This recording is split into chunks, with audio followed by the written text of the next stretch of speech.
All right. Well, welcome everybody. I am so delighted to have all of you here.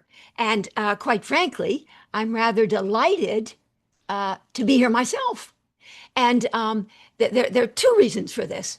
One is, for as many of you know, I'm in the middle of my third year of doing it, running my entirely free spot supervision Zoom sessions on Thursdays, 12 p.m., 12 noon Eastern time. And those were billed as being 90 minutes, but those of you who come know that they end up being almost 2 hours. They're both live and recorded for later viewing on my YouTube channel, my private YouTube channel. And I learn so much, and I hope I teach as well the Stark method of psychodynamic synergy. Now, my last one, we have a summer break. My last one in June, at the end of June, Model 5, which, by the way, that's what today is about. I was trying to remember all of what had been saying about Model 5, and I got stuck and I couldn't remember it. You know, it's like having written a song and you can't remember it. And I couldn't remember exactly how I described it. So then I realized I got to get my shit together here and I got to do a deep dive and really take ownership of and inhabit every single word in my Model 5 approach to deep embodied change, which does involve narratives and the rescripting of narratives as one of 6 ways of managing advancing from over here to over there. So that was so I said my two reasons. So basically, I was missing doing my noon Thursday, so that's why this is at 12 noon on Thursday. And also, I realized I needed to get it together to do a deep dive into my Model 5, which is what this is. So I think I have the technology piece worked out, but bear with me, please. I was so anxious and nervous about the technology piece, technical piece, that I was drinking my water and theoretically all was well, but then I happened to pour it down my blouse, which isn't something I ordinarily do. So I guess my body also knew that I was a little anxious. But I think now I get to go to the good part. So here we go. Here we go. From certainty to possibility. So, and you have the slides, although because I myself am an ever evolving, adaptive, self organizing system, I have revised the slides that I'd sent out to you yesterday. Now, you could say, well, that's not fair, but sort of like, yes, but I'm ever busy self renewing and evolving to ever more refined levels of integration, dynamic balance, and harmony. So the slides aren't entirely in sync. If you want the new slides, actually, I'll send you out the new slides on Friday when I send out the recording. Okay, from certainty to possibility, every word chosen carefully here, and beyond.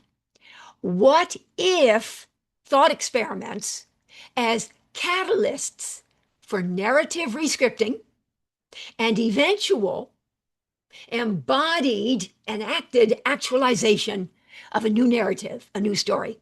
So basically, as envisioned becomes embodied, that's an internal transformation. This is Model 5. And possibility that is envisioned becomes reality, which is embodied. And that's the external manifestation. Okay, let's see if I can do this. Okay. Sorry, I swallowed my hair. All right, quantum science. So this is a quantum neuroscientific approach to deep embodied healing. And the quantum piece briefly suggests that the infinite possibilities for every moment in time. So that's kind of a simplified version of sort of quantum. And the neuroscientific is sort of like that fundamentally and in a very bold way, neuroscientific, i.e. therapeutic memory reconsolidation, which I think is actually at the heart of all 6 of my models in the Stark method of psychodynamic synergy, but most obviously so in Model 5, the quantum neuroscientific approach to deep embodied healing. So Greg Braden's beautiful. Quantum science suggests the existence of many possible futures for each moment of our lives. Each future lies in a state of rest until it is awakened by choices made in the present. Model 5. Now notice, later I'll be saying more about it. Models 1, 2, 3, 4, some of you have no idea what the hell are those, but we'll get to that later. Models 1, 2, 3, 4, classical psychoanalytic, self-psychology, contemporary relational, and an existential humanistic approach to healing. Those 4 have to do primarily with the past, and how the past, if we're not careful, is going to be reenacted in the present. But so, I mean, classical psychoanalysis being obviously that, but the others as well, about the past. Model 5, come to find out, is a little more about the future. And then model 6, which everybody was in my face, my God, do model 6, model 6. And I kept saying, no, I'm not evolved enough to do this spiritual transcendent. I've named it, but I'm not sure I'm quite evolved enough to sort of be talking about it.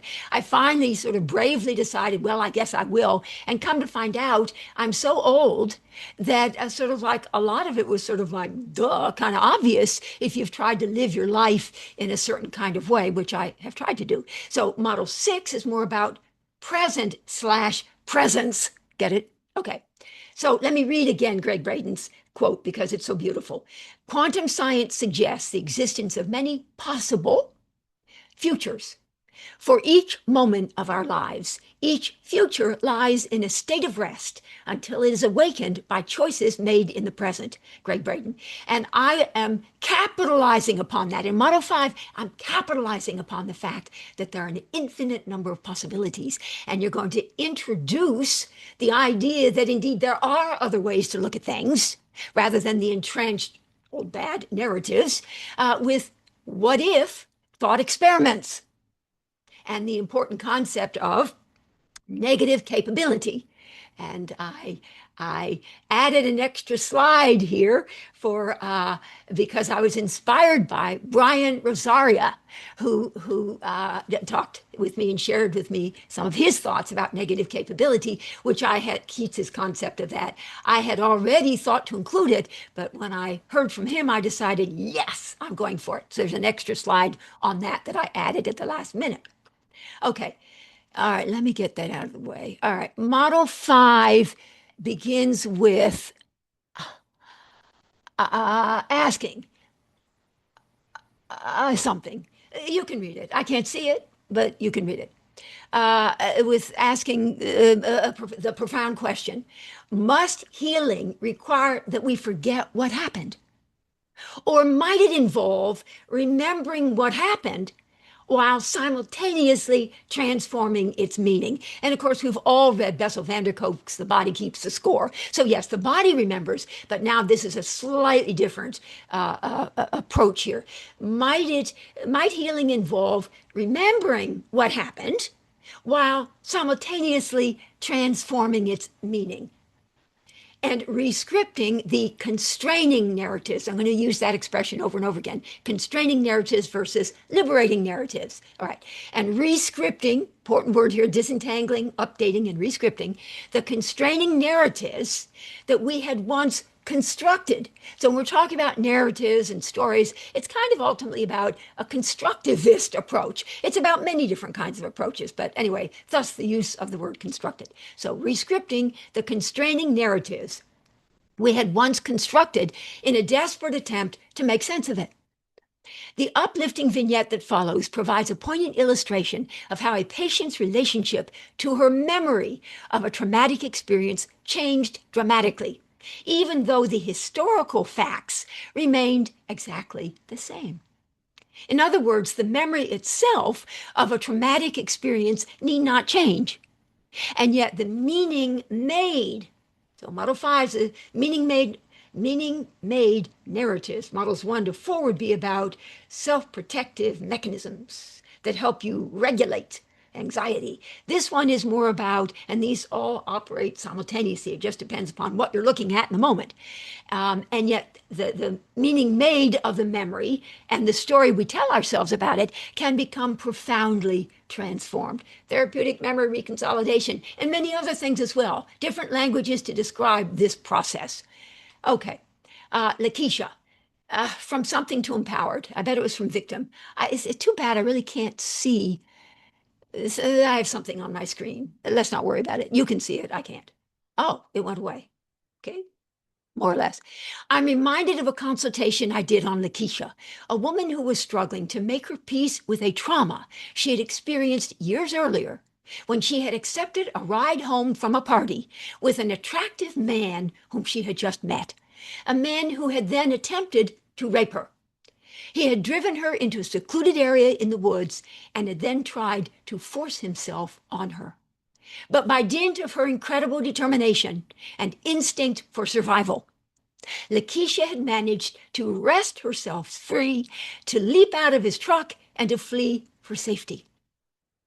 Lakeisha remained haunted, however, by the memory of the attempted rape and was having difficulty forgiving herself for having allowed herself to be seduced into accepting a ride from this man whom she barely knew. I did one session of EMDR on Lakeisha, which in fairly short order and felicitously. Now, let me say, I do have some training. I trained back in the 90s along with Bessel van der Kolk and a few others, EMDR. But I'm not all that good at it. He is, and others are. I'm not all that good at it. So I have to like whip out my sheets and like read from my sheets of paper to do the EMDR. But I found it to be really quite powerful in certain circumstances. So I did one, and EMDR's a little bit, I think, Model 5, EMDR, ISTDP, AEDP, NLP, numbers of other initials. All right. I did one session of EMDR on Lakeisha, which in fairly short order and felicitously enabled her to reposition herself in relation to the traumatic event. So that's a lot of what we're talking about, repositioning yourself, such that instead of experiencing shame because she had allowed herself to be seduced by this man, she came to feel good about herself, her survival skills, and her ability to outsmart him. By the end of our session, Lakeisha still remembered what had happened in the woods that dark night, but it was no longer a source of tormenting pain, nor charged with toxic emotion. Rather, she reported that she was now feeling a sense of pride and even empowerment, that she had managed to save herself from being abused by this seductive and dangerous man.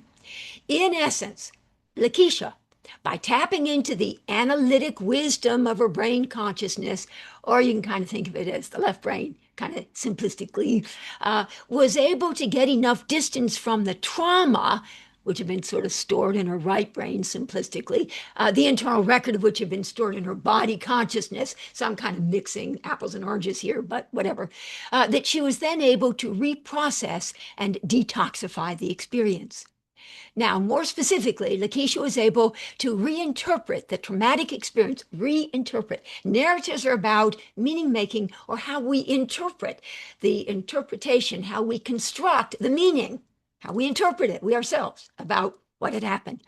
Such that she was able to update the narrative. I don't say disentangle, but I could have disentangle, update, rescript, the narrative she had constructed of herself as gullible, vulnerable, and disempowered, to one of herself as courageous, determined, and empowered.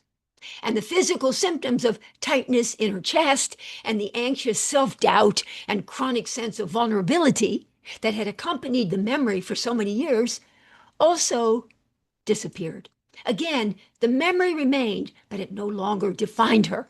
Instead, she was now able to hold the memory as a testament to her own resilience, resourcefulness, and capacity to protect herself in the face of danger. So I'm going to be later developing more this idea that something once experienced as traumatic, overwhelming, traumatic, unable to be processed and integrated, emotional overwhelm, too much intensity. This event, once experienced as traumatic, it's the same event, but it ultimately becomes something that can be experienced as optimal and therefore growth promoting. Yes. So not just, well, it's not toxic. So they're like, well, no, but it's also now optimal growth promoting. And I don't know if any of you saw last night Brilliant Minds on TV, but that wonderful Dr. Wolf said to the patient, well, admittedly, the first surgery you had to remove the brain tumor left you scared, but you're kind of a little bit lucky because the second surgery, brain surgery to remove the second tumor independent, left you feeling very proud of yourself and what you've been able to do. So what could have been traumatic, it was the first time the brain surgery became something that was empowering and enabled the young fellow in the bed there to feel good about himself and proud of himself. So anyway, the trauma had not been erased, but its meaning had been transformed. What had once been stored as evidence of her vulnerability had been rescripted as evidence of her strength. The memory stayed, but the story changed. Now, one of my supervisees who knew that, I was kind of into some of these more short-term intensive Model 5, what then became a Model 5, actually said to me, he said, Martha, are you like still a psychoanalyst?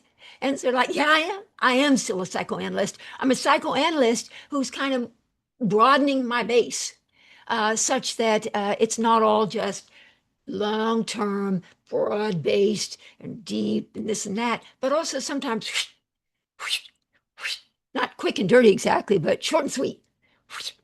Like the way the ISTDP, AEDP, NLP, hypnotherapy, and some of them other folks do it. Okay, memory stayed, but the story changed. Okay, moving on. Okay, body consciousness works in concert with brain consciousness. I love that slide. All right. Okay, so this is the very process that lies at the heart of therapeutic memory reconsolidation. When therapeutic memory reconsolidation, which is fundamentally what we're talking about in Model 5, obviously, but relevant for all 6. But now when we talk about narratives, it's especially relevant, easy to see. When it updates a traumatic memory, disentangles, updates, rescripts, what is it that changes?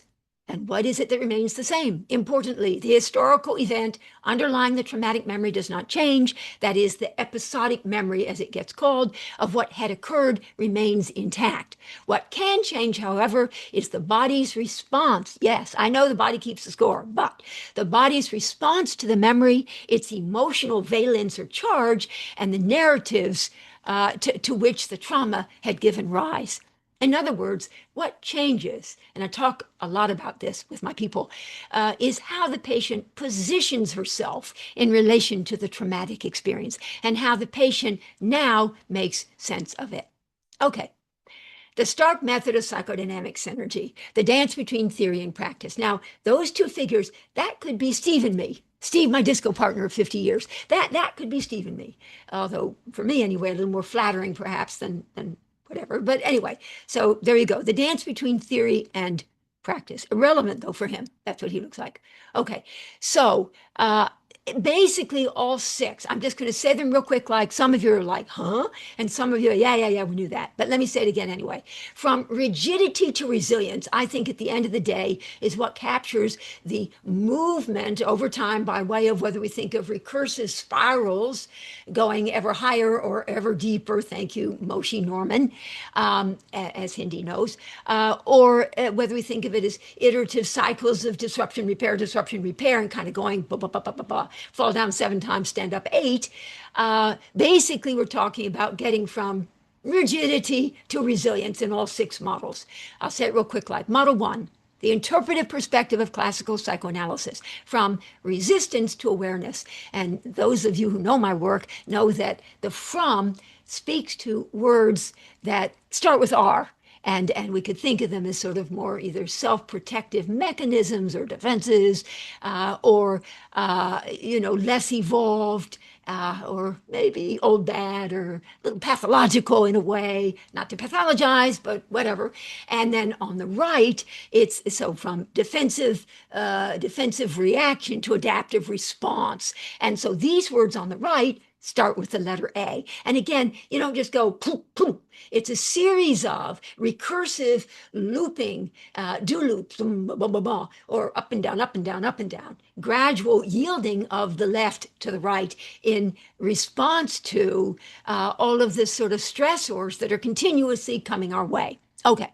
So, model one, from resistance to insight. Oops, wait a minute. Insight doesn't begin with the letter A. So, awareness. Surely that's okay. Thank you, Paul. All right. The model two, the I, it, deficiency compensation perspective of self psychology. Hello, Dr. Ava Ross. From relentless hope, my concept, to sober, mature acceptance, right? R to A.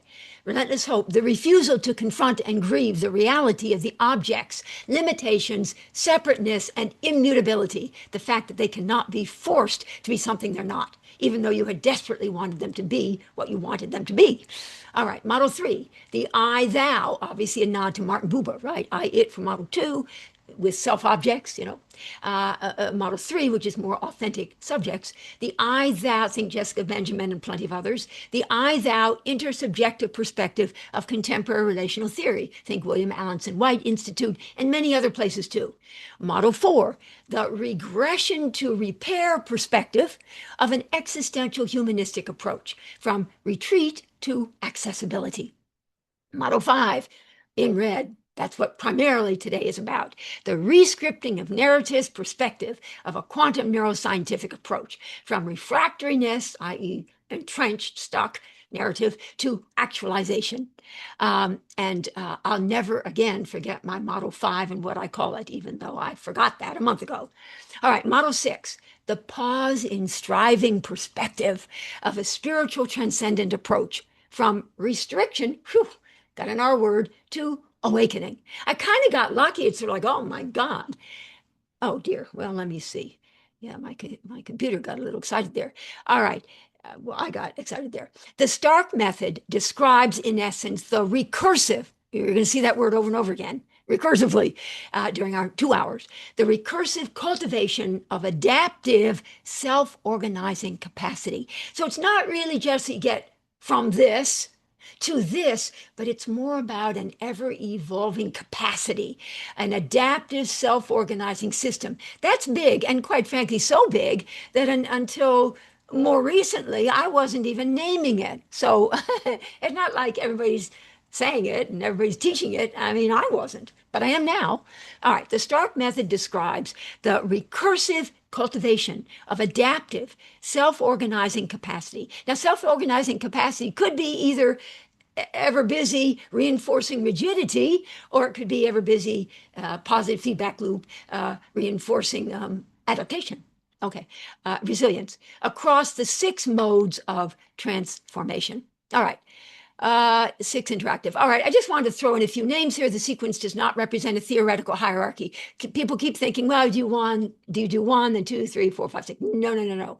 This sequence does not represent that, but rather reflects the order in which I first encountered each approach and began formulating its mode of therapeutic action. So in the 1970s, classical psychoanalytic, I chose the 3 most influential for me, Sigmund Freud, Charles Brenner, and Heinz Hartmann. In the 1980s, I became more exposed to self-psychology, Heinz Kohut and Ernest Wolff. Model 3 in the 90s, contemporary relational, had a lot of names here, but I selected Jessica Benjamin, W.R.D. Fairbairn, hello, Bill and Midge Kirwan, Martin Buber, Thomas Ogden, although he's a very private person, and Donald Stern. Model 4, existential humanistic, Donald Winnicott, who actually fits into many of these models, but I'm going to put him for the moment in model 4. Harry Guntrip, Michael Bolland, Rollo May, Masood Khan, and Arnie Mardell.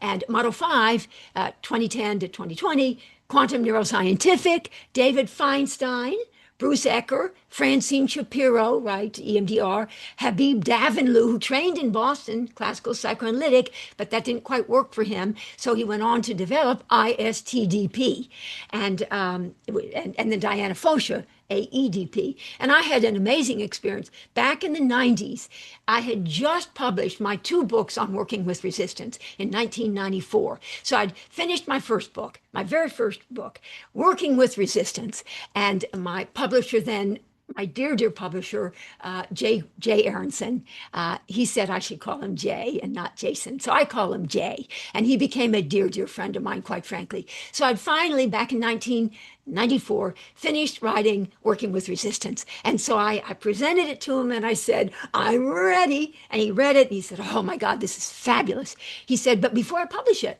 I want you to write another book. And this would be a primer on working with resistance. Now, I cannot tell you how anticlimactic that is. And so, sort of like, okay, because I mean, he was my publisher. So, like, okay, no problem. But anyway, so a primer on working with resistance. There's a big long story that follows on that. But anyway, so I have these two books on working with resistance. I'm sorry, I'm distracted by another thought. But anyway, so in the 1990s, some of my friends, they say, Habib Davanloo is going to be speaking up in New Hampshire. Go up there. We want you to go up there because you're going to like him. I had never read any of his work.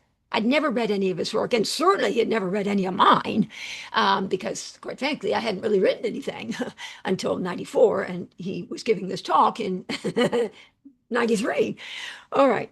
So he gives his talk on IFTDP, and I thought, like, oh my God, I copied from him. I have never in my entire life. Now, my approach, I think, is a little gentler than his, not quite as confrontational. But I sort of thought, like, my God, that's what I just wrote in my two books.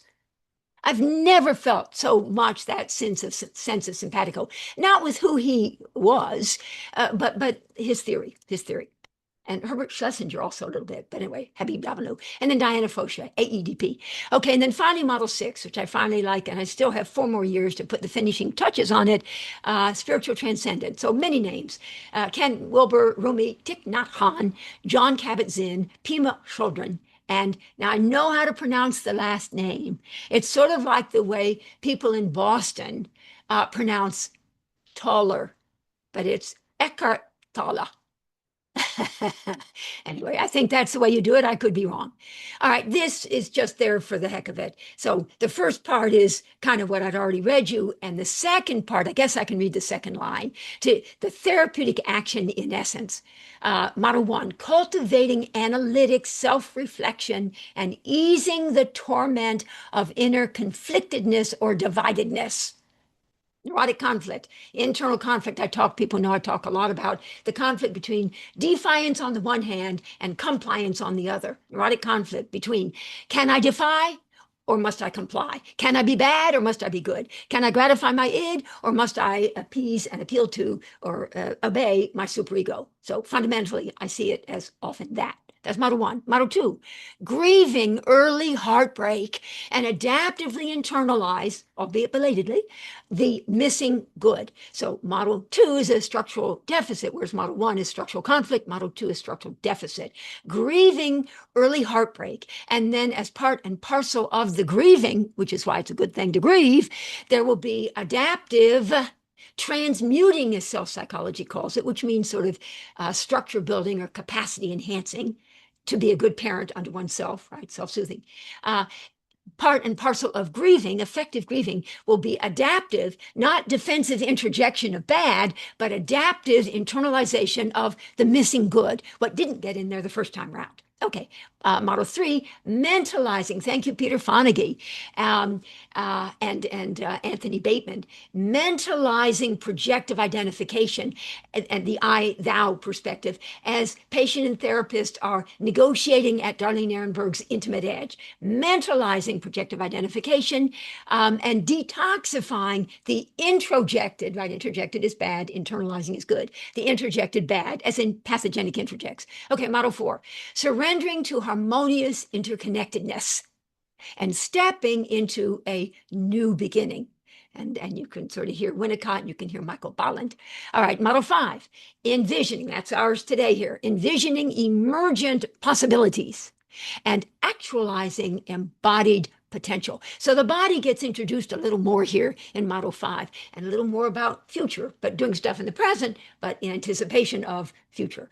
And model 6, the pause in striving perspective, expanding awakened consciousness and resting in effortless being. I mean, just reading that makes me feel good. All right, expanding, yes, awakened or integrative consciousness and resting in effortless being as effortful striving yields gradually spiral, whatever, to effortless being. Okay, 6 dimensions of resilience. Okay, all right. So now the sort of fundamental mechanism. Oh my God. Oh, thank goodness I gave myself 2 hours. Oh.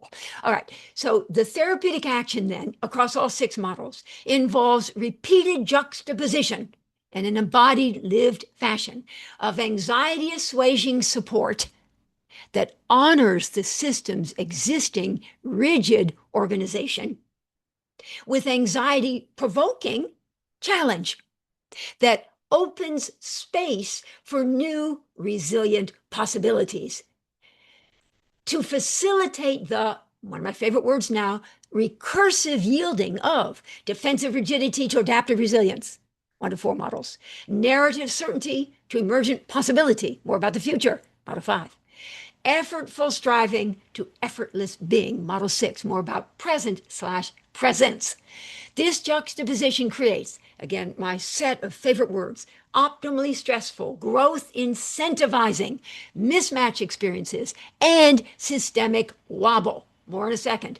The ongoing working through and eventual resolution of which, through recursive, healing cycles of destabilization and reorganization, will support the patient in evolving toward ever more adaptive and resilient levels of self-organization in the service of restoring and expanding psychic equilibrium. Wobble. Wobble is the doorway to change, the engine of transformation. I mean, I look at that and I resonate with that. I'm going to say more about that now. Just see. Okay. The critical importance of wobble, temporary suspension of certainty. In quantum physics, uncertainty destabilizes a particle state.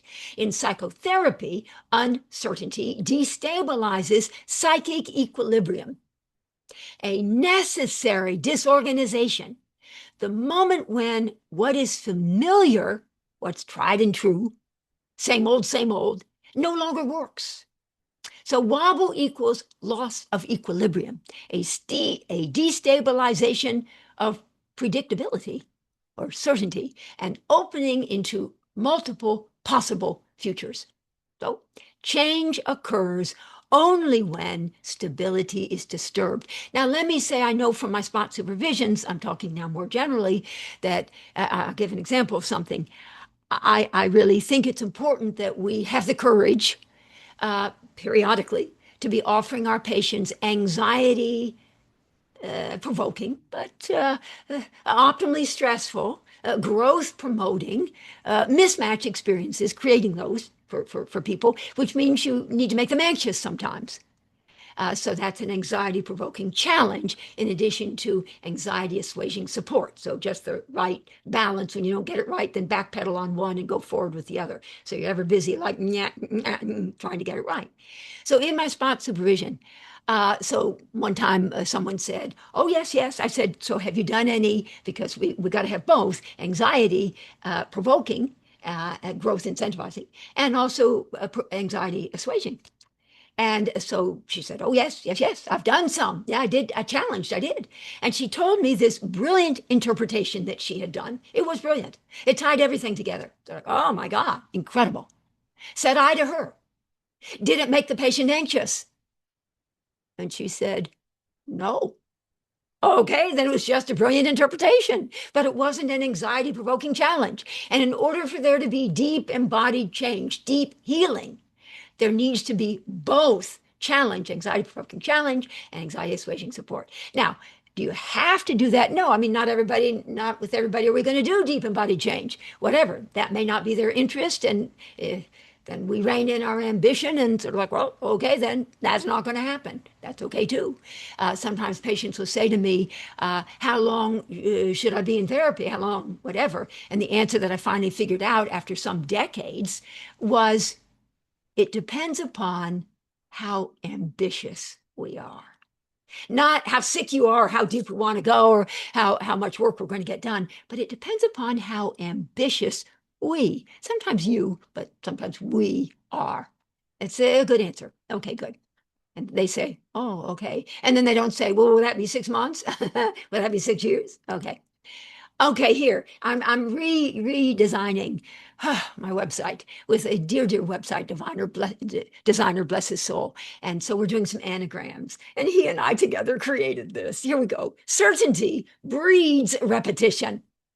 Uncertainty invites possibility. I hope that's memorable. We had fun doing that. Healing often begins where certainty gives way to surprise. Okay.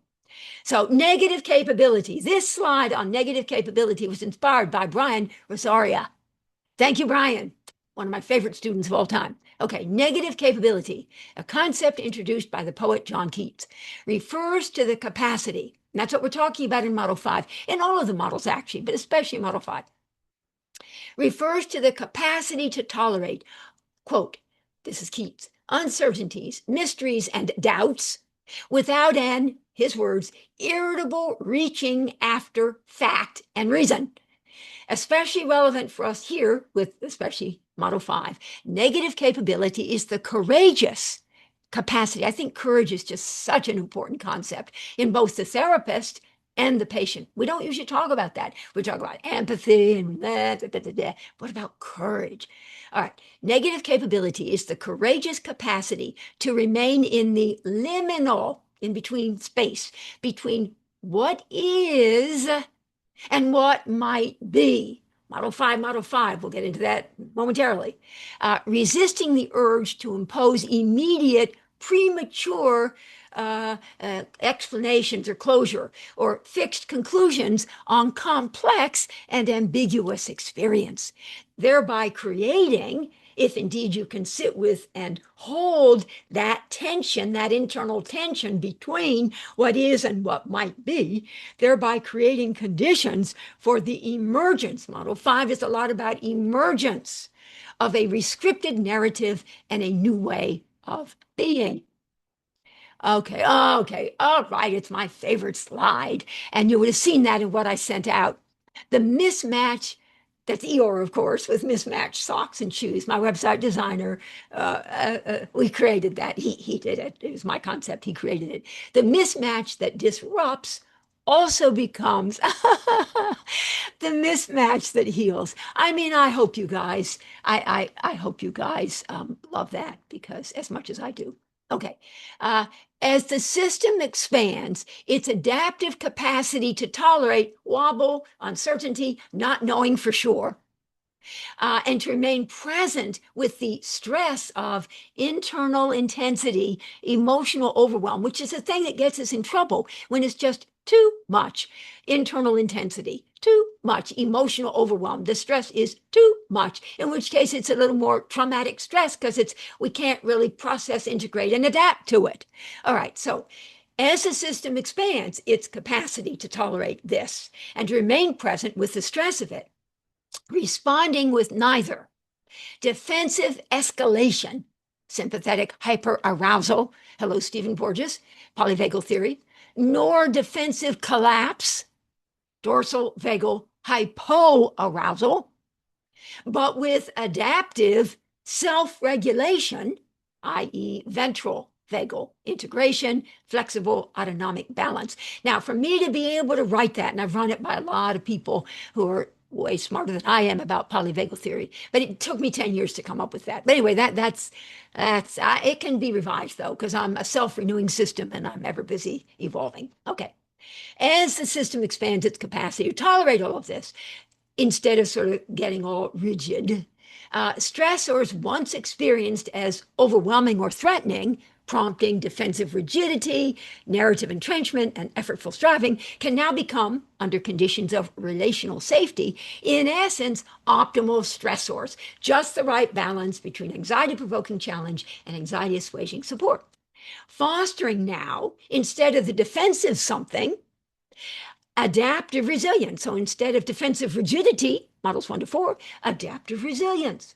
And instead of narrative, entrenched narrative certainty, now emergent narrative possibility. And instead of effortful striving to become effortless being, model 6, holding what is while opening to what might become. Again, across all 6 models, the therapeutic movement is toward increasing capacity, self-organizing capacity. Let me just do something there. Okay, good. Defensive rigidity yielding to increasingly adaptive resilience, entrenched narrative certainty yielding to increasingly emergent narrative possibility. It doesn't happen in a heartbeat, usually. Every now and then you get lucky and it does. Effortful striving yielding to increasingly effortless being. Stronger at the broken places, where challenging experience is recursively transformed into resilience, possibility, and presence. The Beatles sang, "Take a sad song and make it better." Ah, take a sad song and make it better. The Beatles. Which in essence is what we're talking about. You work with what you've got and it yields to something a little more evolved, a little more better. It's not like you just change it. So it used to be this and now it's this. No, it evolves. It evolves. Okay, good. Here we go. Now let's see what we have. Okay, so how the system manages stress and meaning. I'm going to try to get through this piece pretty quickly. Oh yeah, okay, good. Here we go. At the heart of Model 5, this here, whatever, are the meaning-making narratives that we are continuously constructing in an effort to understand and respond to challenge. Before I do a deeper dive into therapeutic rescripting and the enactment of a new story, a new narrative, I'd like briefly to compare and contrast the strategies or mechanisms featured in models 1 to 4 and the narratives featured in model 5. So models 1 to 4 is our self-protective strategies or mechanisms or dynamics. In other words, how experience is regulated. It's more obviously about anxiety, how experience is regulated. Whereas model 5 is more about how experience is interpreted, the meaning made of the experience. So we have self-protective strategies, models 1 to 4, and we have meaning-making narratives, model 5. All right. For the moment, so therefore, we will focus on the therapeutic action in the Stark method as involving both. How the system, these are models 1 to 4, how the system continuously mobilizes its self-protective strategies in response to perceived threat, stress, and anxiety, and how the system continuously constructs narrative meaning in response to challenging experience. 2 continuously active, interacting processes running in parallel. It's not like saying, oh no, it's really about narratives. Oh no, it's really about the self-protective mechanisms. No. It's about all of those running in parallel. Okay, so we have then both the self-protective dynamics through which we regulate our response to perceived threat, stress, and anxiety, and the meaning-making narratives through which we interpret challenging experience. That's kind of repetitive. So self-protective systems attempt to survive the impact of stress. Meaning-making systems attempt to make sense of it. Okay, you got that. Okay, so please note that I do not limit defensive strategies, models 1 to 4, to the well-known traditional ones, repression, projection, dissociation, somatization. Rather, I define defenses more broadly as referring to any of the self-protective mechanisms we mobilize when made anxious in the face of stressors. Models 1 to 4 more focused on the anxiety. In that vulnerable moment of potential emotional overwhelm because of the anxiety, either we, when made anxious, will react reflexively by rigidly defending against the stressor, and we can think of that as a defensive, mindless reaction, or we, better able to take things in stride, will respond reflectively by resiliently adapting to the stressor. Now we talk about not a defensive, mindless reaction, defensive reaction, but an adaptive, more mindful response. Oh, good, we got another one. So that's Dory, right? Forgetful Dory, you know Dory, right there. Yeah, Beanie Girl smiling on that one. I'm never going to eat that much again. Oh, look, food. And this is intended to reveal mindful response so easily forgotten, gives way to mindless reaction. We've all experienced that. So like, oh no, I'm going to be, no, no, I resolve, I do hereby commit to, my intention is, blah, blah, blah. Oh, look, food. All right. So agency becomes reflex. Okay, good. I had to work hard to kind of find, the interlocking whatever anagrams there. I love that slide. Oh my God. All right. So self-protective mechanisms, model 1 to 4, answer the question, how do I survive this? Meaning-making narratives, model 5, answer the question, what does this mean? Both are continuously being constructed, revised, reorganized, and consolidated as the system attempts to manage challenge.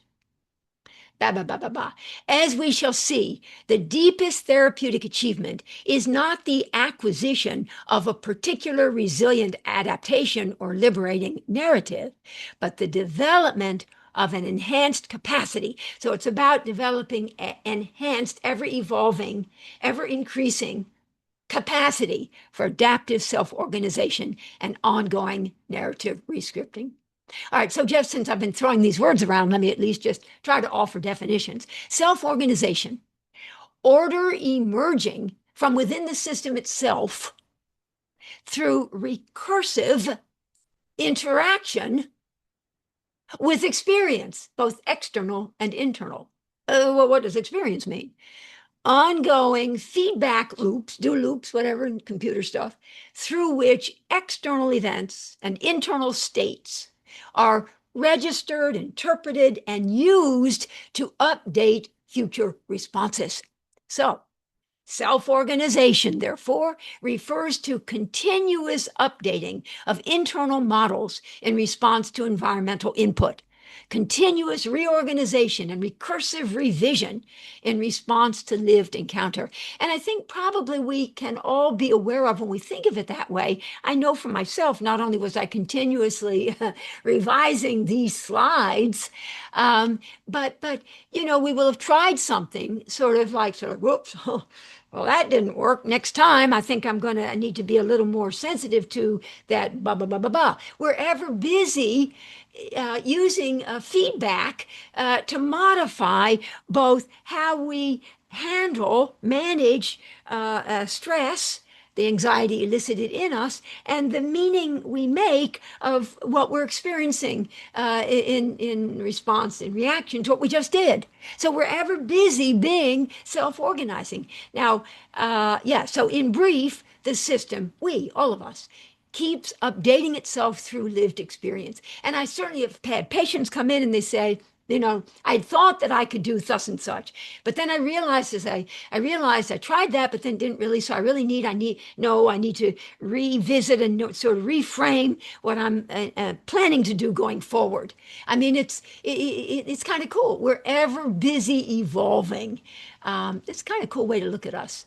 And then sometimes we're not ever busy evolving. That's okay too. All right. So both. It's kind of repetitive, but I'll read it fast. Both self-protective mechanisms and meaning-making narratives are manifestations of how the system organizes itself in response to challenge. That is, the system's capacity for adaptive self-organization, when indeed it's done well.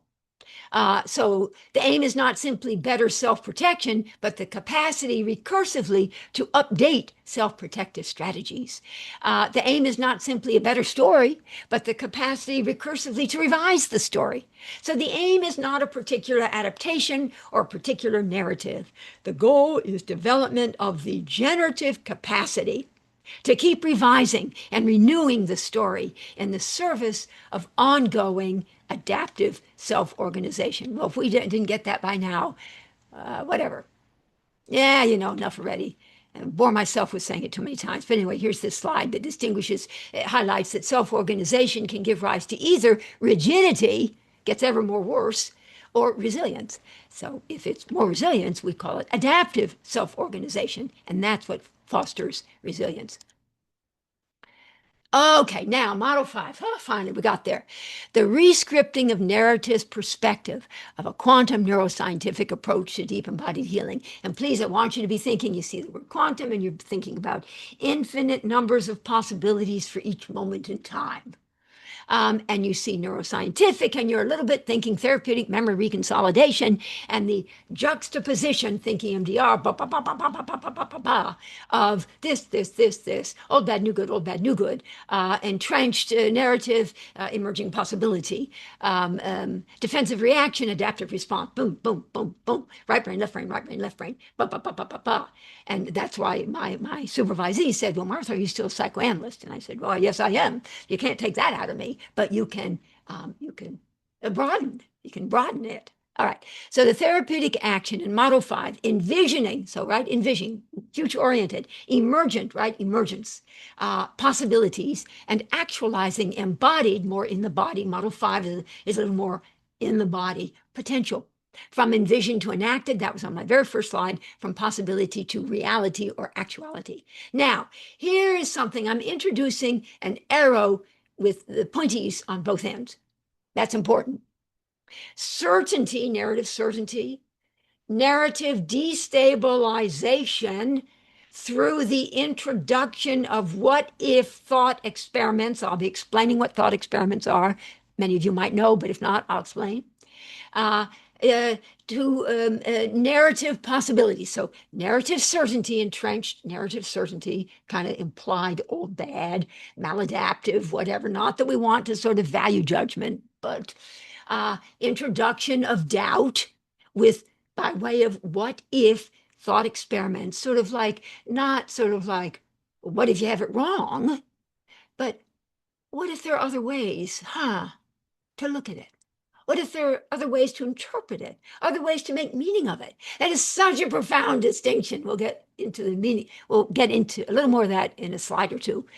So that gives rise to narrative destabilization, which narrative possibility, and then ultimately embodied actualization, where it gets translated into external reality. This is done through the process of narrative rescripting. Believe me, I'm going to give examples, but I want to give you the overview. What is, so here's some what's. What is the narrative certainty? What if introduction of doubt by way of the thought experiment? What might be, therefore? But what if? Well, then what might be? Okay, and then finally, what now is? That's the progression, but with those arrows going both ways. Or here are the actual words that we use. And I spent a long time and experimenting, thank you to my patients, experimenting with the different words and different combinations, and have finally come up with something that feels good and right to me, and I believe to many of the patients on whom I've kind of done this. I'm convinced that, so I offer that prompt. I'm convinced that, and they fill in the blank. But what if? There are other ways to look at it. There are alternative explanations or ways to understand it or ways to make meaning of it. Oh, then maybe this, but yet I'm convinced that. But what if? Yeah, no, another way. Then maybe, and back and forth, recursively, and ultimately, and so, as it becomes more rescripted, the narrative becomes more rescripted. So this here process between the first three is a narrative rescripting. This is the rescripting of narratives perspective. Those are the words I couldn't remember when I was in my last in May, session of my spot supervision, and I couldn't remember the words, the rescripting of narratives. That's because I hadn't done the deep dive that I've done in the last 3 weeks. All right, to repeat then, the aim in Model 5 is adaptive self-organization, the development of a system that keeps updating itself through lived experience, keeps recursively cycling through, recursive do loop cycling through. All right, let's see what the next one is. Okay, now, just by the way, an approach that restructures existing beliefs versus an approach, Model 5, that generates emergent possibilities. Okay, that's what this slide's about. Whereas, and forgive me to those of you who do more cognitive approaches, forgive me, I'm open to if I don't have this quite right, but I've talked to a number of CBT folks and they seem to say, all right, all right, all right, okay, you can say this. Whereas traditional cognitive approaches often emphasize the collaborative examination and restructuring of maladaptive beliefs to get them adaptive. Model 5 emphasizes the patient's own capacity, initially evoked and supported by the therapist by prompting them with, I'm convinced that, finish it, what if, but what if, alternatives, then maybe, although I'm convinced that, but what if, then maybe, and so. All right. Model 5 emphasizes the patient's own capacity, initially evoked and supported by the therapist, to participate in the emergence of new possibilities until the process of transformation becomes increasingly self-renewing, self-sustaining. And again, my supervisee who said, are you still an analyst? So let me say, I'm an analyst who can do EMDR by reading off my sheets of paper. And there are times when, I mean, in my work with my people, I'm not always just sort of, a little bit sort of listening like the way I was taught during my psychoanalytic training those decades ago. I've since broadened the way I am, how I position myself in my work. And I think that my patients, when they get it, that I just really, really want to come at this from many different perspectives and evolve them from that left-hand column to more the right-hand column so that their experience of being in the world is going to be enriched. They're willing, they're willing, sort of, okay. Okay. And EMDR, after all, you just make them go back and forth, whether they want to or not. They've agreed they're going to do EMDR, so you have that little thing, or you do it with your finger, back and forth, back and forth. Okay.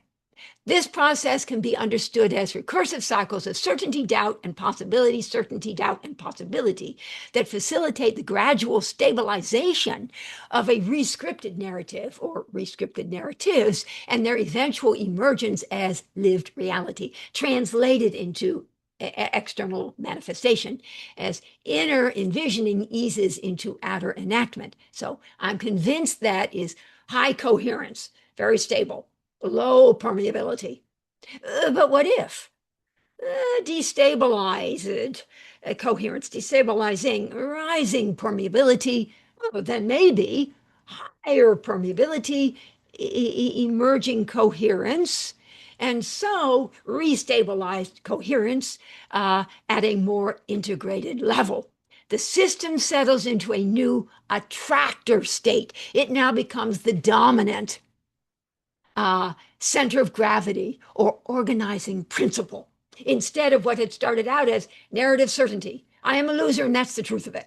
I'll never get anywhere in my life. You can't trust anybody. All of those there. So oscillation, wobble, destabilization, prompting, providing impetus and opportunity, reorganization, restabilization, therapeutic memory reconsolidation. Okay. So let's see. So now a quantum disentanglement statement. I'm just kind of saying a little more clearly what I've already said. The therapist introduces the generative perturbation. But what if? So we know that what has been named is the narrative certainty. You can't trust anybody. Nobody's reliable. I'm a loser. You can't trust anything you see or anything anybody tells you, whatever. Okay, so the therapist introduces the generative perturbation, and I'll say I'm going to try a little more a more focused approach here, if that's okay with you. Yes, that's okay. In the same way that I do MDR, I don't just suddenly say, so tell me on a scale from 1 to 10, subjective units of distress, and then I'm going to go blah, blah. So you work and you let them know that you're going to do this. So you introduce the generative perturbation, but what if? Disrupting the exclusivity of the patient's narrative certainty. And within a relationally safe field, because it's in the context of this relationship between the two of you, the patient's own narrative system begins to generate emergent possibility. Then maybe, so that's step 3. Then maybe, and then back and forth, back and forth, back and forth. See those arrows? with pointies on both ends, such that over time, a new way of making meaning can be embodied. And so, in other words, cognitive approaches often emphasize examining and evaluating the validity of an existing cognition, whereas Model 5 emphasizes destabilizing the exclusivity of an existing narrative and opening space for the emergence of alternative ways of making meaning through recursive what-if thought experiments. In sum, the therapist creates the conditions of safety and curiosity in which the patient's own capacity for generative transformation can reawaken. I think that's kind of repetitive. Hopefully it evolves thinking to an ever higher level, but I think it's mostly repetitive. So it's to review anyway, so you already get that. All right. Okay. The addition of Model 5 to my psychodynamic synergy paradigm, almost 30 years after the first 3 models were conceived, with my 1999 award-winning book, Modes of Therapeutic Action, which was which was enhancement of knowledge, provision of experience, and engagement in relationship, right? Modes of therapeutic action. So the addition of this Model 5 to their paradigm, almost 30 years after the first models were conceived, is in the tradition of Freud's eventual acknowledgement that in order to broaden its range of applicability, not everybody can come into treatment and come 4 times a week and stay for 7 years.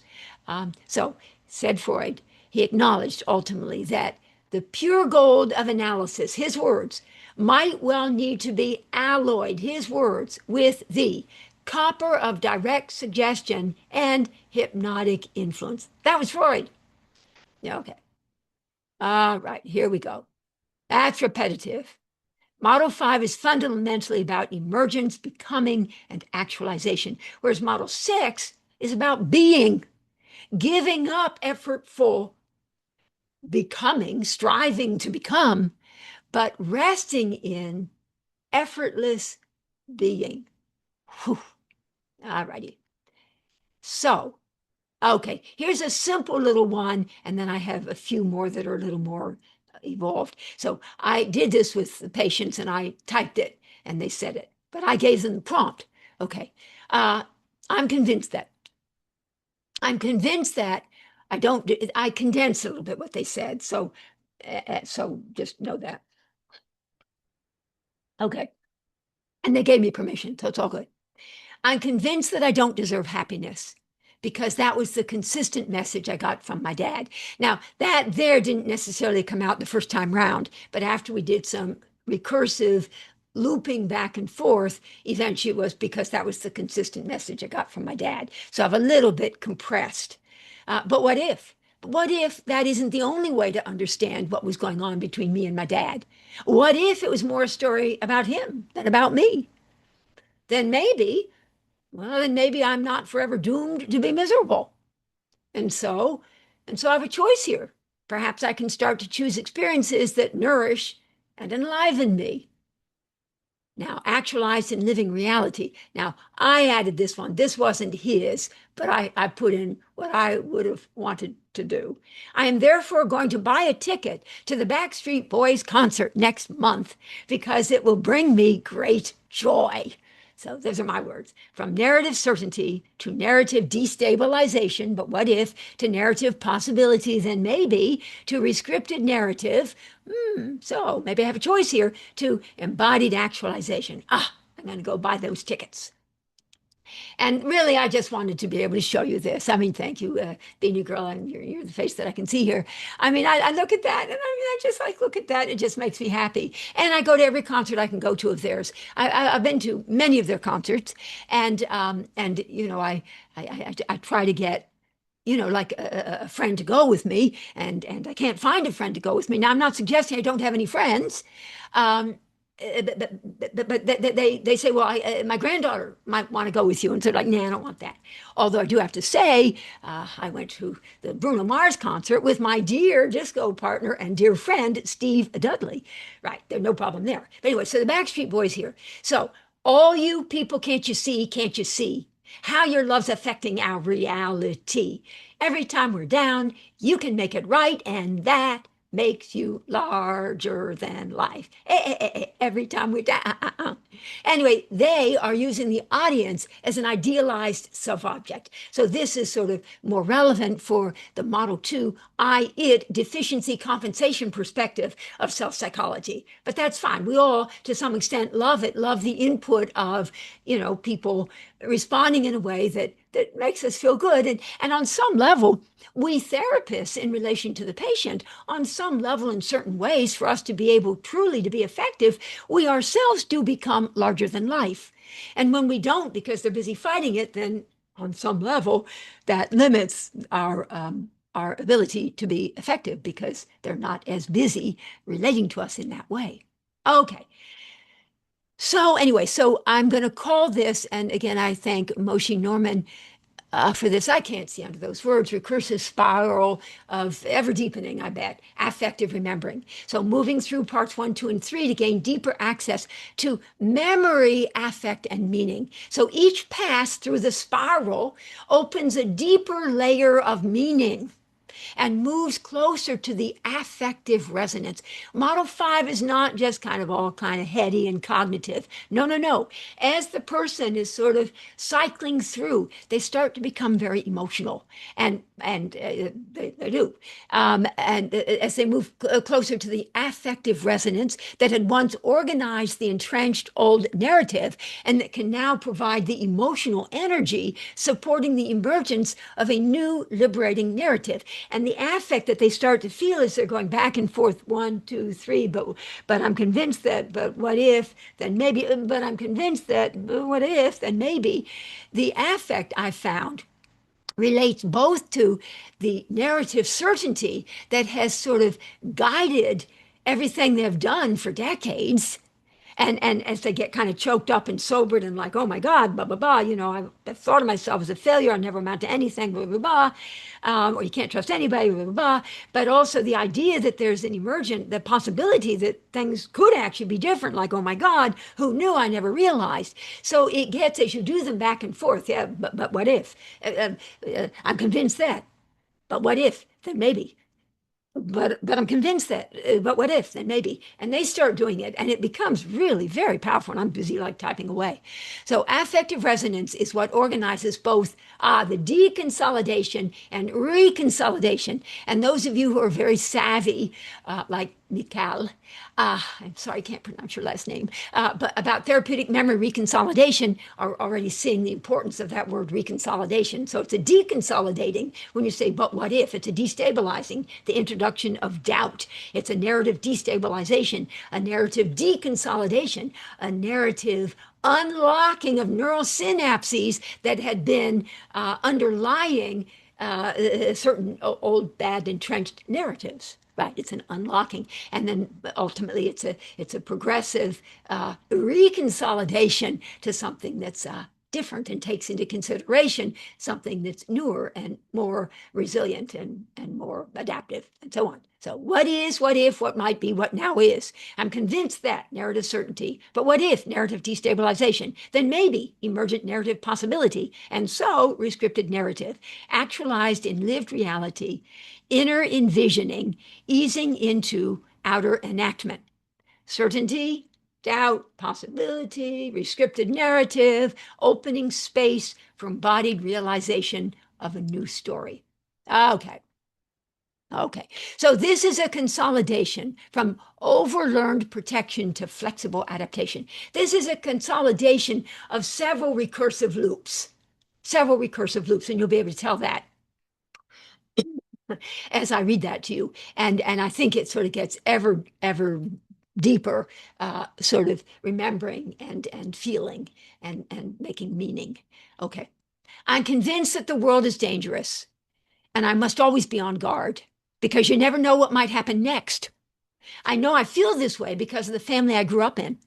I never knew when my father was going to fly into a rage because he was always so drunk. But what if my hypervigilance is an effort to protect me from dangers that might no longer be present? What if it was an adaptive response to a world that was once unpredictable?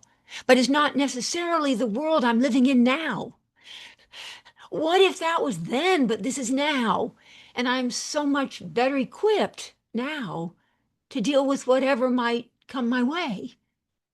Then maybe I wouldn't always need to be prepared for the other shoe to drop. Maybe I wouldn't have to scan the horizon constantly to make sure nothing bad was going to happen. And maybe I could begin to discover that safety can also come from trusting my own capacity to respond. And so I will experiment with moments of relaxation, allowing myself to experience more ease, more presence, and more possibility in my life. I can begin to let down my guard, not because nothing bad will ever happen, but because I have become more capable of meeting whatever does. I no longer need to live as if the past were still happening in the present. Wow. Since I was there at the time when my patient was giving me these, I get a little choked up just remembering that. Oh, here we go. A bird sitting in a tree on a branch has no fear, not because it doesn't fear the branch breaking, but because it trusts its own wings to fly away if needed. Is that lovely? I hope so. All right, here's another one. From imposter certainty to authentic possibility. Here we go. Again, condensed and compressed. I'm convinced that I do not deserve my success. And sooner or later, people will discover that I'm a fraud. I might appear competent on the outside, but deep inside, I feel that I know the truth, that somehow I'm only pretending, and that I don't really know what I'm doing. But what if this feeling of being a fraud is not proof that I am one, but rather a reflection of how difficult it has always been, since I was young, to take in my own accomplishments? What if I were to let myself consider that my successes might actually reflect genuine effort, ability, commitment, and something real about who I am? But what if I could begin to disentangle myself from the old messages I internalized from my family? Then maybe I would no longer need to live waiting to be exposed.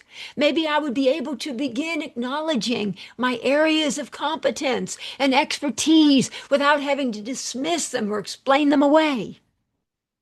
Maybe I could then allow success to become something I experienced as legitimately mine. And so I'm becoming increasingly able to receive praise and compliments without immediately questioning whether I deserve them.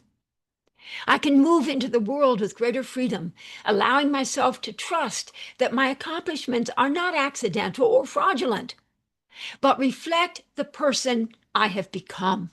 A person who has worked, learned, contributed, and has earned the right fully to claim what I have created.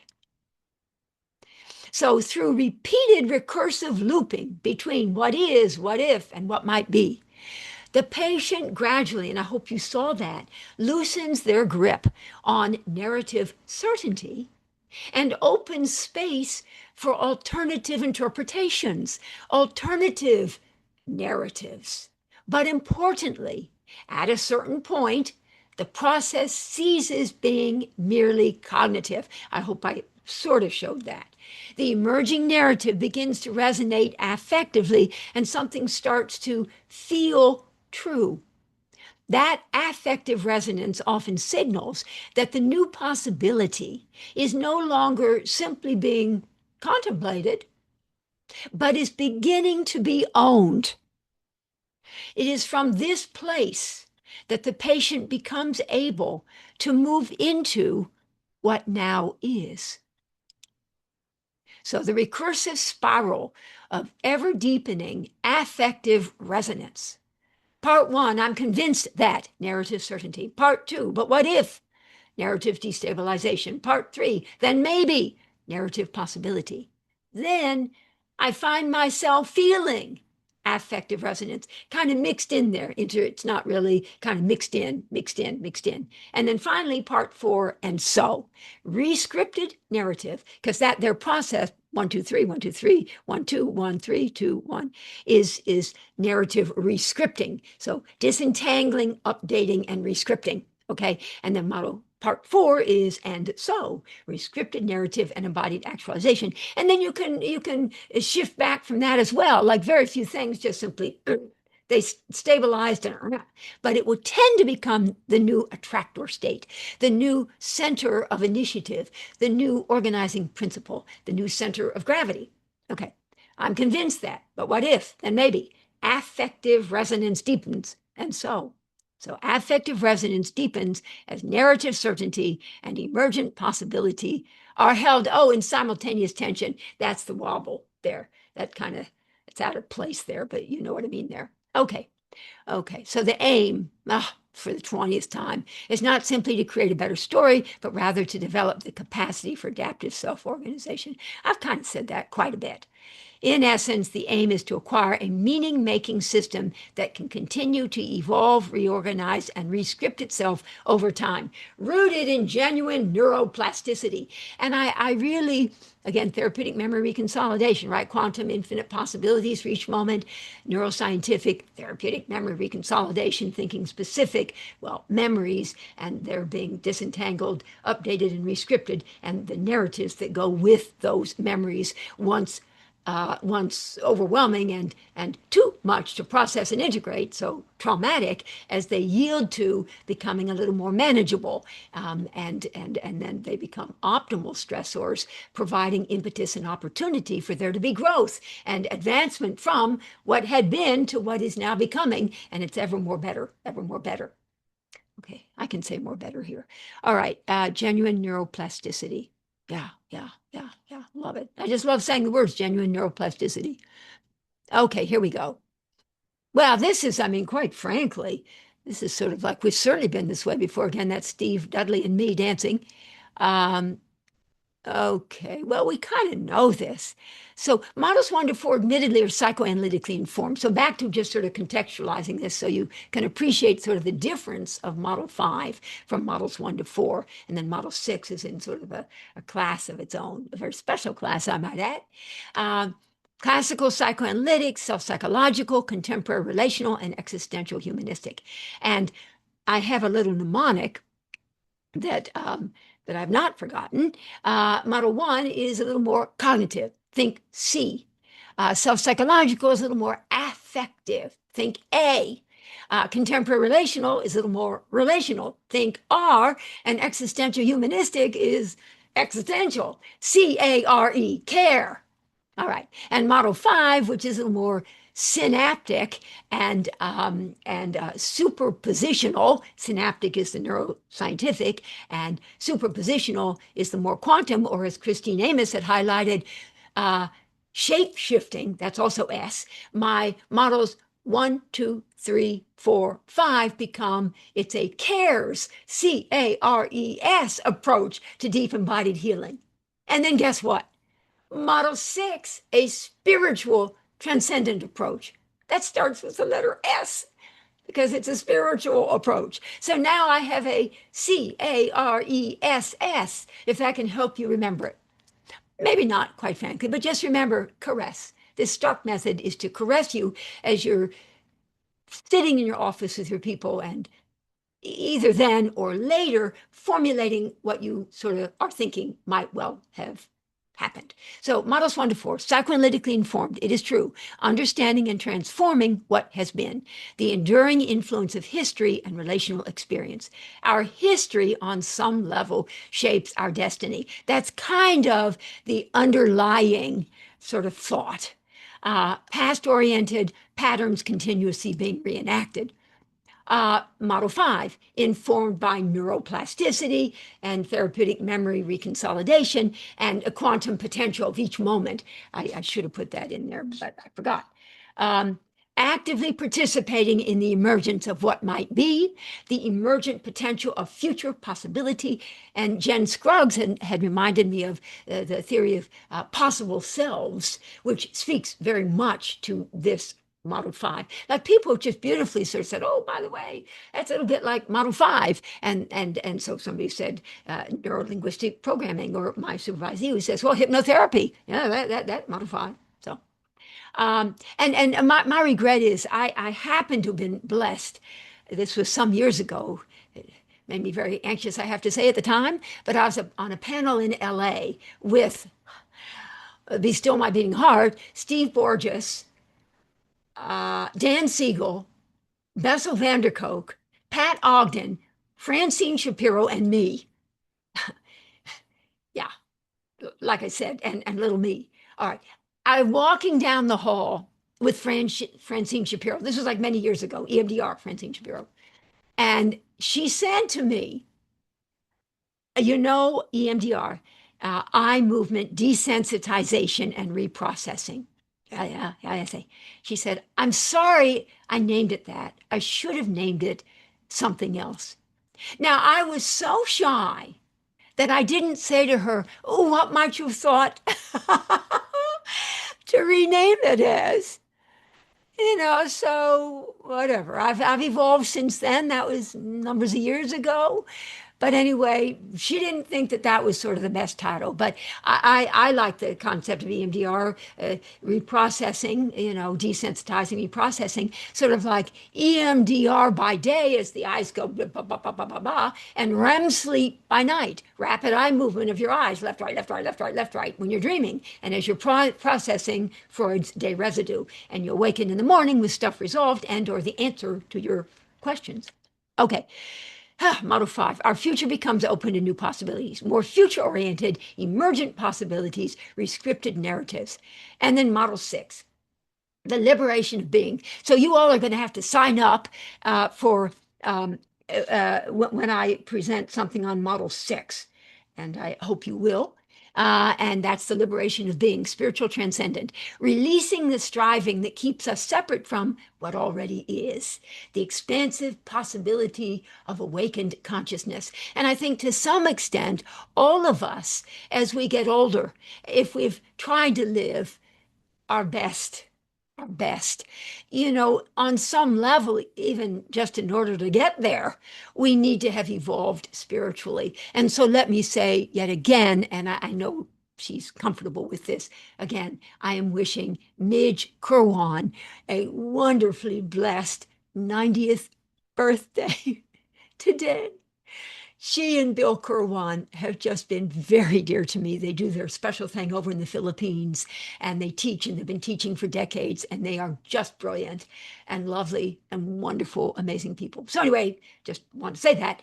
Anyway, so what am I saying here? So yes, spiritually, they are like so spiritually evolved. Okay, the expansive possibility of awakened consciousness. Our deepest freedom emerges when we release the striving to become. Presence, get it? Present, centered, expansive awareness, resting and effortless. All right, what do we have here? Yeah. You kind of know that. Models 1 to 4, we understand what has been. Model 5, we envision and rescript what might yet become. And Model 6, we move from the pursuit of becoming into the experience of being. And the little, I'm looking at the time. Well, I was going to say the little prototypical pause in striving Model 6 statement that I've come up with is, I would so wish that I could live my life with more ease, less stress. For how many of you might that be relevant? Anyway, I would so wish that I could live my life with more ease, less stress.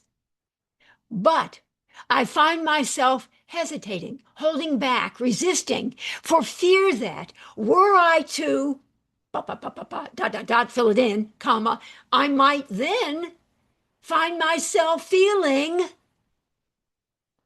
insipid, invisible, worthless, unworthy of being on this earth, that were I to stop trying so hard, stop trying to achieve, stop working so hard, I might then find that I had almost nothing left. Whatever. It's a very interesting about pause and striving momentarily over the course of a day, where you let go of effortful striving. We still have to file our taxes and return our phone calls and do this, that, whatever, but moments of pausing in striving. And I had a patient, it was lovely, the day after Christmas, she and her family, they called it Slug Day.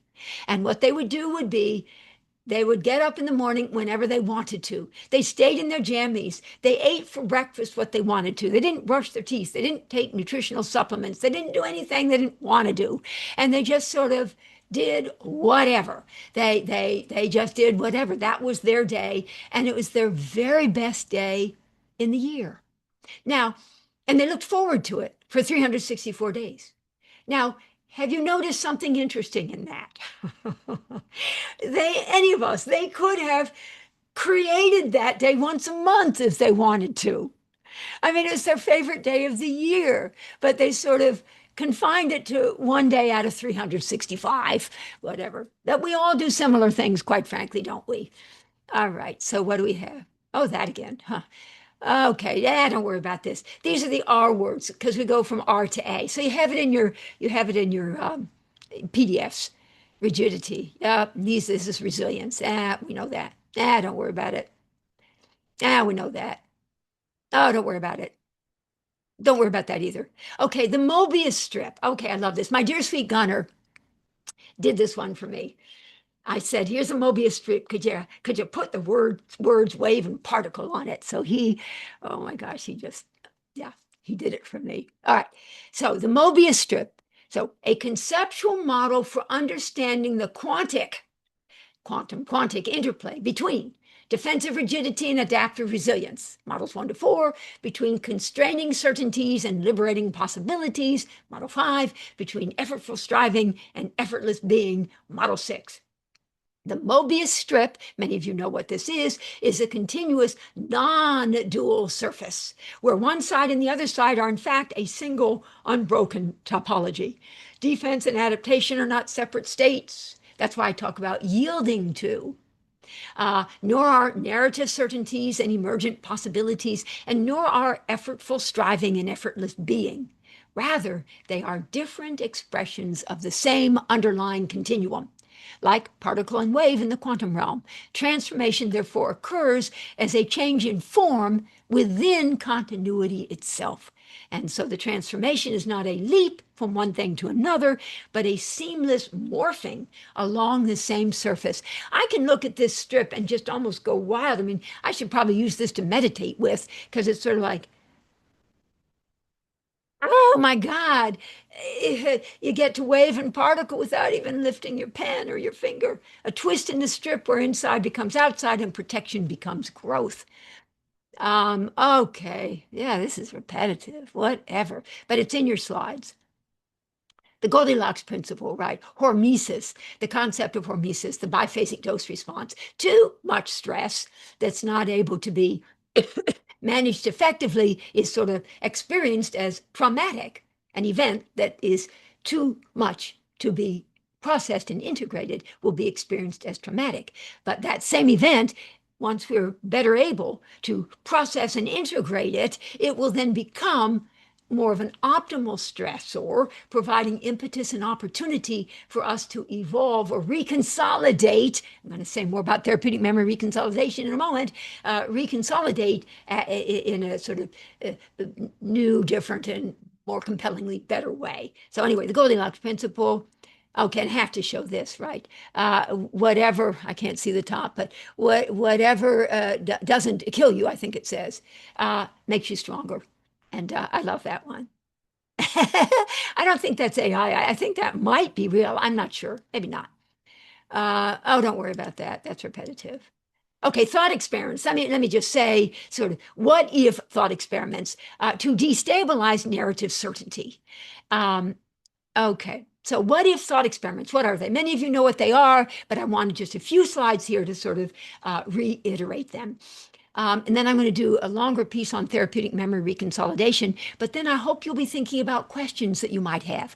I know that Hindi will have questions and others of you will have questions. I'm very open to those, and you could put them in the chat or whatever. Okay, and we'll try to get to them, so I want to move on here. What if thought experiments are mental exercises that use imagination, sort of think right brain, and logic, left brain, very simplistically, whatever, to explore complex concepts in science, philosophy, ethics, and my Model 5 without physical experimentation. They explore alternative realities, meanings, outcomes, and interpretations. They challenge assumptions, they clarify beliefs, and they reveal hidden contradictions. In Model 5, what if, that second step, thought experiments are being used as catalysts, growth incentivizing catalysts for destabilizing certainty. So step 2 is introduction of doubt with what if thought experiments. So you have narrative destabilization, this is the optimal stress, providing impetus and opportunity. When I say optimal stress, the words that have to follow are impetus and opportunity. Not just opportunity, which is more nicey nice, but impetus, meaning sort of, sort of like, but opportunity, impetus, or have to, but opportunity as well. So in Model 5, what if thought experiments are optimal stressors used as catalysts, growth incentivizing catalysts for destabilizing narrative certainty and opening space for new narrative possibilities, the emergence of new narrative possibilities. They temporarily, wobble effect, suspend narrative certainty in order to expand the field of narrative possibility before allowing a new coherence or stabilization or reconsolidation to emerge, or new adaptive integration. Sort of different realms use a different languaging, a different lexicon. All right. Thought experiments do not provide answers. So the therapist is not busy saying, well, do you think that that you're wrong in thinking that you can't trust anybody? Has there been a time when, quite frankly, somebody did come through for you? That's not really what they all do, but some of the ones I've talked to, that's a little bit what they do. But anyway, thought experiments do not provide answers. They destabilize certainty. They create cognitive and narrative permeability, right? So coherence versus permeability, and open the door to emergent possibility. Okay, and here this person, I don't know who this person is, argues that framing an idea. So I found myself wondering, I wonder if other people have thought that thought experiments kind of might involve what if, because that was sort of my thought, sort of like, well, I wonder. I hope I'm not way off base. This person, she writes, framing an idea in a what if structure injects it with narrative energy, transforming a stagnant concept into a story. She wrote this. Narrative certainty, I call it, step 1. By starting with a mundane observation and asking, what if, for example, what if that flock of birds is dead? The process creates a mystery. And I know, by the way, Carol Willis will be really loving this. She's with us today. By starting with a mundane observation and asking, what if? The process creates a mystery and a breadcrumb trail that leads to deeper truths. Yep. Effectively turning the thought experiment into a narrative vehicle. Oh my God. Similarly, the broader application of thought experiments involves stripping away assumptions to explore consequences. I'm convinced that, but what if? Then maybe. And so, whether used to break creative blocks or to analyze life constraints, the what if framework allows one to imagine extreme or altered scenarios, revealing how different variables would change outcomes and exposing the underlying realities of a situation. What I'm remembering is I had a patient who was really struggling to finish her dissertation, her PhD dissertation. And she would sort of try to sit down to do it, but she just kept getting sort of bombarded by all these thoughts. I can't do it. I'm too stupid. My premise isn't right anyway. I'm never going to be able to do it, whatever. And yet she had a deadline, and she really needed to get it done by then. So I said, you're really motivated though, right, to get this done? She said, yes. And I said, you do practically anything? I said, yes. She said, yes, I will. I said, okay, then. Okay, what I'm going to do is and so she said that every day, I mean, she was just getting no work done at all. I said, well, what I want you to do is the following. every day when you get up, because in the morning you're at your freshest, I want you to spend 4 hours doing your work on it. And then I want you to set aside later in the day 6 hours for thinking about how probably it's too stupid and you don't have it right anyway. Okay, so 4 hours of doing it, but then you get to have 6 hours to think about how it's probably stupid and it's probably not right and whatever, whatever. She said, well, that sounds sort of like a crazy idea. I said, well, whatever, do it anyway. You said you would. Well, it didn't really quite do 6 hours. She came in, she said, well, I did the 4 hours. I got that part right, but I decided I probably didn't really need to do the 6 hours. I said, oh, well, that's interesting. Anyway, that's not exactly what happened, but that's close enough. All right, here we go. Okay, one of the most famous thought experiments. Okay.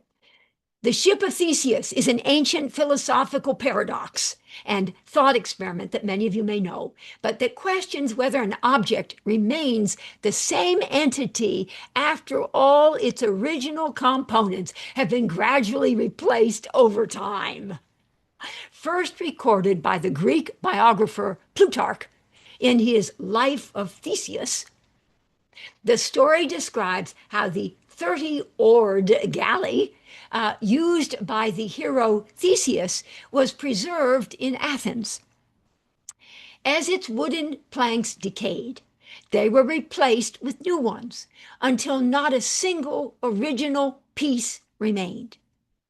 The conflict arises between two competing definitions of identity. If the ship retains its form, function, and historical continuity, it seems to be the same ship.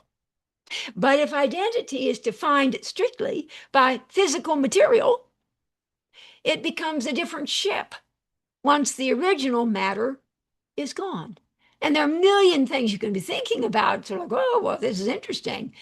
In many ways, what happens to us after we die and other things.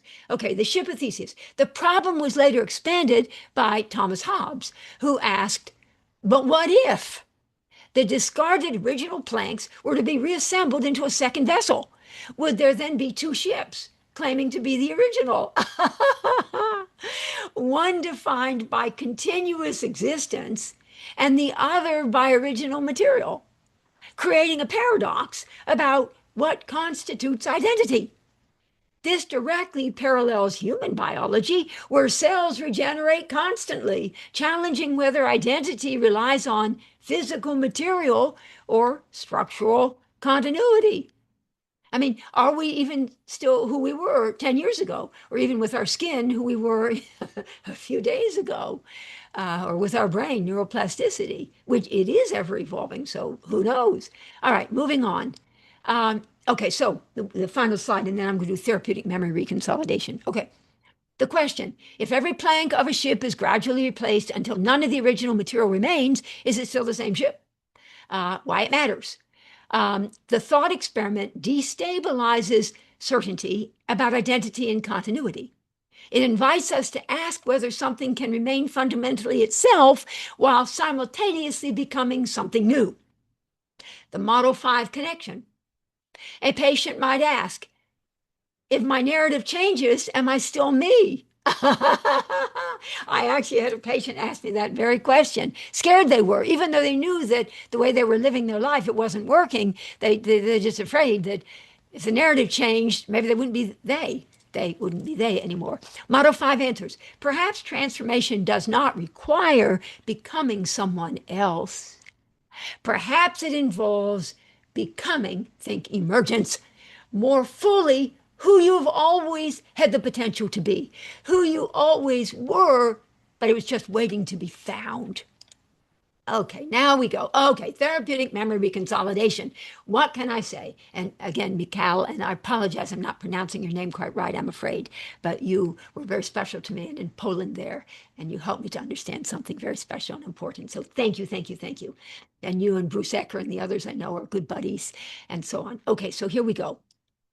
Okay, so returning to the pivotal role of therapeutic memory reconsolidation in formulating the therapeutic action across all 6 models in the START method of psychodynamic synergy. Although, as we shall see, its role is most explicit in the Rescripting-of-Narratives perspective of the Quantum-Neuroscientific Model 5. let me just see something. Okay. At the heart of therapeutic memory reconsolidation is the creation of systemic wobble, which both disrupts and has the potential to heal. And again, think of Eeyore with his mismatched socks and shoes. So the mismatch that disrupts, but that also has the potential to heal.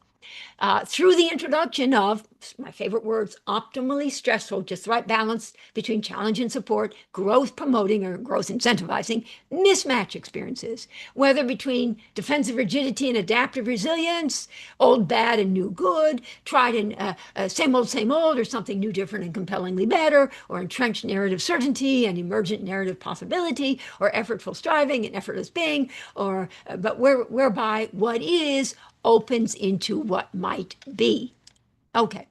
Over the course of the past several decades, a dedicated group of trailblazing cognitive neuroscientists, dissatisfied with the deterministic idea that memories, like diamonds, are forever, have been using advanced neuroimaging techniques in their laboratories, including functional MRIs, scanning microscopy, and this new thing called optogenetics, to map out what happens in the brain when a thought is being thought, a feeling felt, and a memory remembered in an embodied, lived fashion. Not just a casual whatever, although I don't know about casual, but in an embodied, lived fashion is what I'm talking about here. A thought, a feeling felt, memory remembered. Their focus has been on how old memories, especially implicitly held traumatic memories, we know about implicit relational knowing. I reference that later. Initially consolidated in the cortico-limbic system, the amygdala and hippocampus, and subsequently distributed in networks across the neocortex, how these old memories can be reactivated, updated, and reconsolidated, which is the neural basis of Carlin Lyons Ruth and them others, implicit relational knowing. All right. So when the brain encounters mismatch experience, which is at the heart of all of my models, but especially Model 5, cognitive researchers are discovering that the brain, they're discovering this in the labs, in response to ongoing new experience and information, is continuously adapting, not defending, adapting, by modifying itself at the level of the neural synapse in the lab in order to stay current and relevant. This learning process, which involves both the destruction of old neural networks and the construction of new ones, speaks to the adaptive capacity of the brain and the dynamic nature of memory. Thank God, or we'd be up Schitt's Creek, we who do deep embodied work with our patients. The dynamic nature of memory. If they've had traumatic stuff early on, they're not going to be ruined for life. Okay, so in essence, the adaptive capacity of the brain and the dynamic nature of memory. In essence, the brain's remarkable neuroplasticity.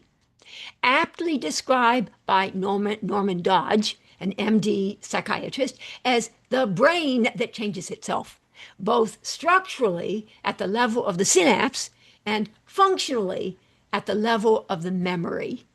And yeah, I'm going to move on. All right.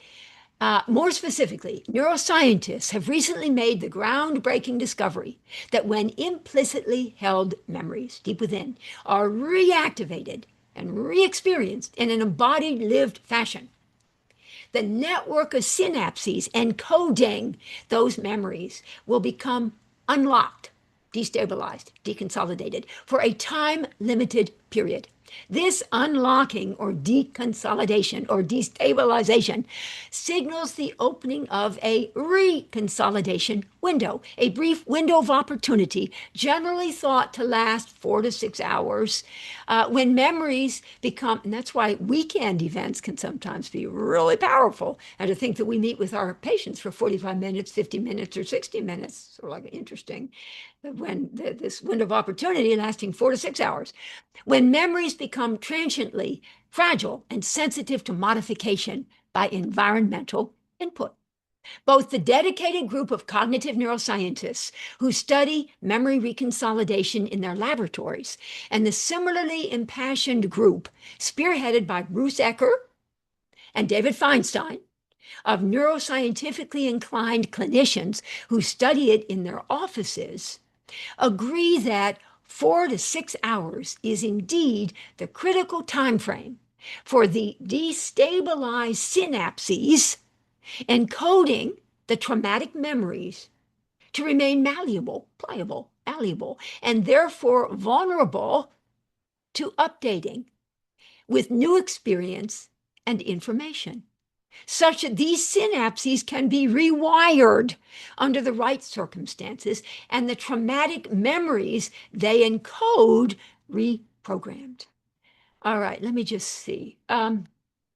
I think of it as, and this is a little simplistic, but I think of it as that the brain is to rewiring as the mind is to being reprogrammed. And the brain, yeah, is to being rewired, so the neurosynapses, and the mind is to be reprogrammed, and the memories reprogrammed. Anyway, just thought I'd say that.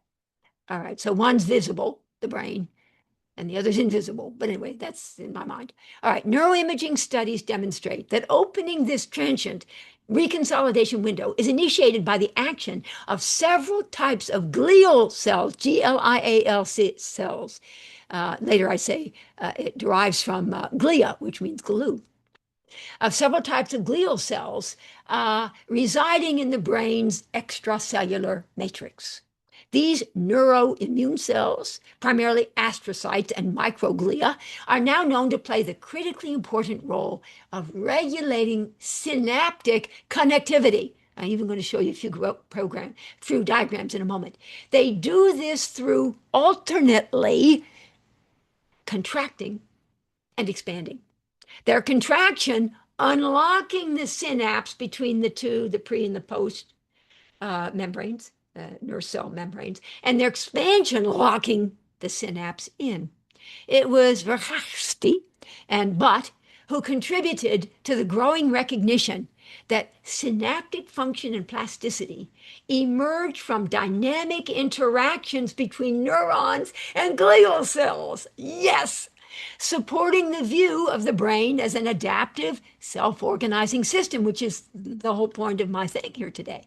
Okay, here's a little picture. The transmission of a nerve impulse, the presynaptic, which would be the top one, transmitting nerve cell releases neurotransmitters, many of which we know the names for, into the synaptic space or the synaptic cleft, many of which, not all of which, but many of which will find their way to receptor sites on the postsynaptic or receiving nerve cell. All right, so here we have glial cells, especially the astrocytes. There's a big green astrocyte. They regulate synaptic connectivity. What does that mean here? Through their contraction, so those aren't pseudopods because that'd be an amoeba, but those green things, those feet, those things that reach out, contract, which unlocks the synapse, the space between the presynaptic and the postsynaptic terminal, and that destabilized the neurosynapse. That's a neurosynapse, right? And through their expansion, to get all swollen again, which locks in the synapse and stabilizes it. By golly, who knew? All right, so when a memory is reactivated and re-experienced, the glial cells surrounding the synaptic junction will shrink, and the complex web of synapses encoding the reactivated memory will become temporarily unlocked and destabilized or deconsolidated, such that something new can be introduced. Now, if that something new is a positive experience that disconfirms the conditioned expectation of something negative, and if that mismatch is presented repeatedly enough, abruptly enough, and forcefully enough within the time-limited period of 4 to 6 hours, then the new experience and the fresh perspectives to which it gives rise will ultimately override the temporarily destabilized synapses and prompt in their place the locking in and restabilization or reconsolidation of new synapses encoding updated narratives. This is a result of the expansion of the surrounding glial cells, which return to their original swollen state. And again, these glial cells are appropriately named because glia derives from the Greek word for glue. So, I mean, I just think this is phenomenal. I mean, the brain, in order to stay current, fresh, and relevant, needs to be ever busy learning as a result of new experience and new information. And this is what the cognitive neuroscientists in their laboratories and now embraced by neuroscientifically informed clinicians understand as being at the heart of the transformative potential for something like EMDR. Or something even like, and I ran this by David Feinstein, you saw his name earlier, who does emotional freedom techniques, but also all sorts of really cool stuff with Donna Eden, his wife. The two of them do some amazing stuff on energy healing and energy systems, et cetera, that fundamentally therapeutic memory reconsolidation is at the heart of so much. It's the way the brain keeps staying active and current. For this locking in or reconsolidation to occur, there must be repeated and dramatic juxtaposition, recursive, of old bad, again, that's so judgmental, but I put quotes around it, of old bad learned expectations, learned relational expectations with new good envisioned possibilities, such that there will be jolting and transformational mismatch experiences, referred to as violations of expectation or prediction errors or novelty detection in the neuroscientific literature, and referred to as juxtaposition experiences or disconfirmatory mismatches in the clinical literature. The idea that abruptly, rapidly, unexpectedly, and decisively introducing an element of surprise in order to provoke change certainly makes intuitive sense, doesn't it? As does the idea that when new information directly contradicting a previous learning is repeatedly juxtaposed with what had come to be expected, the old memory will eventually be forced adaptively to update itself. I mean, when I learned about therapeutic memory reconsolidation, which was about 15 years ago now, but I mean, I like made noises inside of me, just like, oh my God, that's it, yes. Because I think it really, I mean, to think that it's neuroscientifically sort of validated and legitimized in some way, I find very exciting. So as it happens, this is interesting, somewhat surprisingly and counterintuitively, I'm almost done here, so I hope you're thinking of your questions.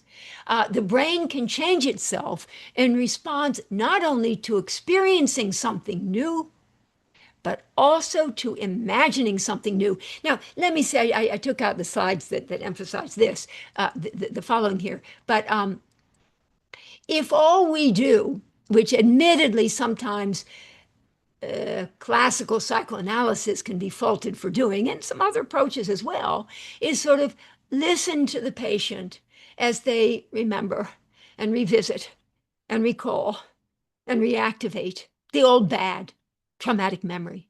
And we listen and we provide empathic support and we get it. Then a la Hobbes, 1949, the Hobbes principle, neurons that fire together, wire together, isn't there almost a way in which we'd be reinforcing the old bad?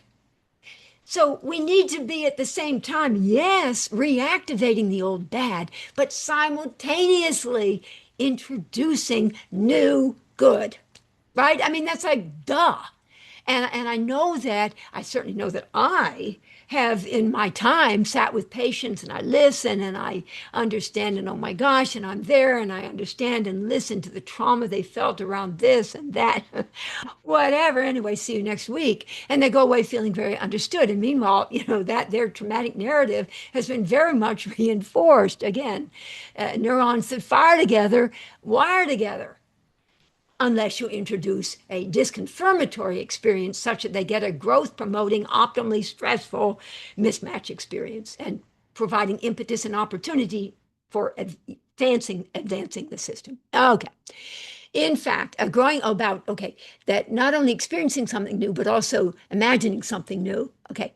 In fact, a growing body of evidence, listen to this, supports the finding that simply visualizing or envisioning something, even though it occurs entirely in the mind, is sometimes almost as effective as actually doing it. According to research, and you think of the Olympians, right? They're busy, like the high jumpers, they're like, meh, meh, meh, and they're visualizing it, or their routines, or the ice skaters, the figure skaters, and they're doing it in their mind to reinforce it. So, according to research being done at the Cleveland Clinic, Ran Ganathan, and I do have a bibliography at the end, participants were able to strengthen muscles just by visualizing physical movement. This impact simply required concentrated mental practice, which is the cognitive rehearsal of a physical activity without actual movement. My eyes on the time. One study demonstrated that if subjects wanting to master a particular skill, oh, I see, wait a minute. Oh, I do have new messages. I couldn't see that. Okay. All right. Oh, good. I'm so glad. One study demonstrated, I couldn't see that it was 17. I thought nobody had put anything in the chat. Okay. One study demonstrated that if subjects wanting to master a particular skill were simply to visualize mastery of it, then they would be able to decrease by 50% the number of actual practice hours required. That's pretty cool. So, more specifically or something. The mismatch experience in Model 5 involves the creation of tension between narrative certainty and narrative possibility. The anxiety-provoking challenge of narrative certainty is created by the introduction of doubt through what-if thought experiments, the optimal stressor, that destabilize the entrenched narrative, generate systemic wobble, and increase narrative permeability, thereby opening space for the emergence of alternative possibilities, the rescripting of established narratives, and the embodied actualization of new ways of being. I hope that's the end. Yes, that is the end. Don't worry about those. That's a good one, though. That's in your slides. That's a repeat. We already know that. If we don't know that, there's a problem. All right, and there we have that. Thank you. And then let me just say, please, if you would like to be, and many of you are, but on my mailing list, well, you are actually, or would like to join my entirely free, it says 90 minutes, but that's not true. They really end up being 2 hours, weekly spot supervision Zoom sessions, although we're taking a break for the summer, but we resume in the fall right after Labor Day, both live on Thursdays and recorded for later viewing on my private YouTube channel. Not everybody can see these. Please email me at, please, many of you are already in it.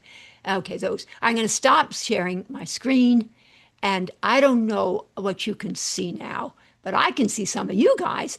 And is it okay? I mean, I don't know. Do you see stuff? I don't know. I don't know what I see, but you can see enough that it's okay. All right, let me just see a few of you people here. Sorry, let me see. Oh, Sharon and Felix, Steve Kolb. Oh, good. And Bill there again. And Edwina, she disguises her identity, but I know. And Lisa, Dr. E, I see Dr. E. Gail Fox, Andy Roth. Hi, Andy. And Cal, you were here, so you heard me reference you several times. Apologies for the pronunciation. And Lema, and there are others, but I'm so sorry I can't see who they are. But anyway, here we go. Hi, Martha. I'm Marion. Oh, on B-Link. Oh, Marion. Houghton on B-Link. Yes. Thank you. Hello there. Dr. Bill and Midge. Oh, Sharon said hello to the birthday girl and Bill. Yes, I closed my camera. Okay, good. Did she start recording? Yep. I didn't get a notification. Yeah, but you're telling me this is recorded, right? Is it still recorded now? Yes. Okay. Still recorded now. Okay, now let me say to you all, you can just slip away if you need or want to, and I may notice, but no, I won't notice. But you can slip away. Thank you for smiling, Jennifer. All right, so let's see. A notification, Gina Kwan. Yes, I just clicked on the note at the top screen now. Good. Okay, and transcribed the same as recorded. No, they're different. FYI, I'm a strategic life coach. Yep, yep. Transcribed is written record. Yep, recorded. See, Paul, I told you, he tells us what the truth is. Amazing talk. Oh, thank you, Marianne. Dear Marianne. I absolutely loved it. Thank you, dear Marianne. All right, Catalina, thank you very much. Martha. Okay, I'm open to some questions here, but the ship, okay, thank you, Tamar. Oh, good, yes, and thank you so much. I know you. The ship reminds me of Doris Salcido's artwork. Oh, I saw it at the Glenstone Museum. Furniture that consists of deconstructed pieces of wood that are reconstructed, although not replaced. She makes memories visible, so the identity of the furniture grows in meanings. Thank you, Martha. Oh, thank you, Tamar. And actually, you're saying that made me think about Winnicott. Love Winnicott. All people love Winnicott. And if you don't love Winnicott, there's something wrong with you. Anyway, his squiggle game, or at least the way I do his squiggle game. You know, you have something, and I tell a little story, and then the patient adds an extra little something, and now it becomes something else. And now, you add something else and becomes something else, and you create this story. And meanwhile, you, the therapist, are very cleverly, perhaps guiding it a little bit in the direction you want to guide it in, unbeknownst to the patient, but that's okay. All right. Thank you, Tamara. I love that. Okay. Now, Nadine. Nadine comes to numbers of mine, and thank you so much. Thanks, Martha, for your generous talk. We'll watch the rest of the recording. Good. Andy Roth. So, how do we do memory reconsolidation therapy hours? Yes. Well, one thought would be, I don't do this. So, this is an instance of, I do not practice what I preach. But technically, we could, at least smiled on that, we could have the patient get themselves all yin yang, left, right, left, right, left, right, listen to a certain kind of music, whatever, in order to sort of get themselves more into yin, yin healing state, alpha brainwaves, and then they come in and we get going. Some people, I do double sessions with people sometimes and find that it's probably not even just twice the benefit, but actually 3 times the benefit, more so even in a way than a session and then a later session later in the week. So how do we do it? I mean, we do the best we can, and maybe there's some weekends people do, but getting the person into, if they've just come to us from a meeting, a professional meeting, probably it's going to take them 10, 15 minutes just to get settled. Ideally, I know that I don't do that now. Since COVID, I only do stuff, well, either by computer here or by my phone. But in person, when I used to meet with people in person, I liked it that they had to drive to get there. And then they would sit in the waiting room and sort of get their head ready. And I thought that was an important piece of things. And then when they would leave, they would drive home, and hopefully there would be a little bit of restabilization and reconsolidation. We can only do what we can do here. But yeah, good point here. Okay, how do we? I'm thinking an alternating holding and provocation therapeutic relationship is a big factor. Funny thing, the alternating and expanding contracting glial cells mirror the ebb and flow. Yeah, yin and yang. Oh, look at that. Holding and provocation. Oh, thank you, that you promote in therapy. Thank you, dear Andy, for saying that. And please forgive some expansiveness in all of life. Yeah, no, that's fabulous. Oh, and in all of life. Yes, I do, in therapy and in all of life. Yes, ever busy, that balance is absolutely right. That's what makes life so much more better. Love it. Jans, oh, good, here's Jans. Dear Martha, thank you for the super inspiring lecture. I am leaving with a lot of fodder for thoughts, and I am off to start my work day. Oh, thank you. All right, this was a wonderful talk, said Nancy. Thank you. That's called Repurposed. Okay, good. Thank you. And Dr. E, wonderful talk. Martha, looking forward to your next class. I'm thinking of children. Gina, this is Gina Jones.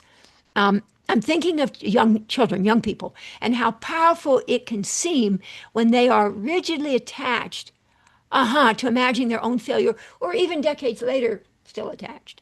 One of the things, I'm going to read more in a second, one of the things that's so powerful about when I say to the patient, I'm convinced, oh, there's Christine. Hello, Christine.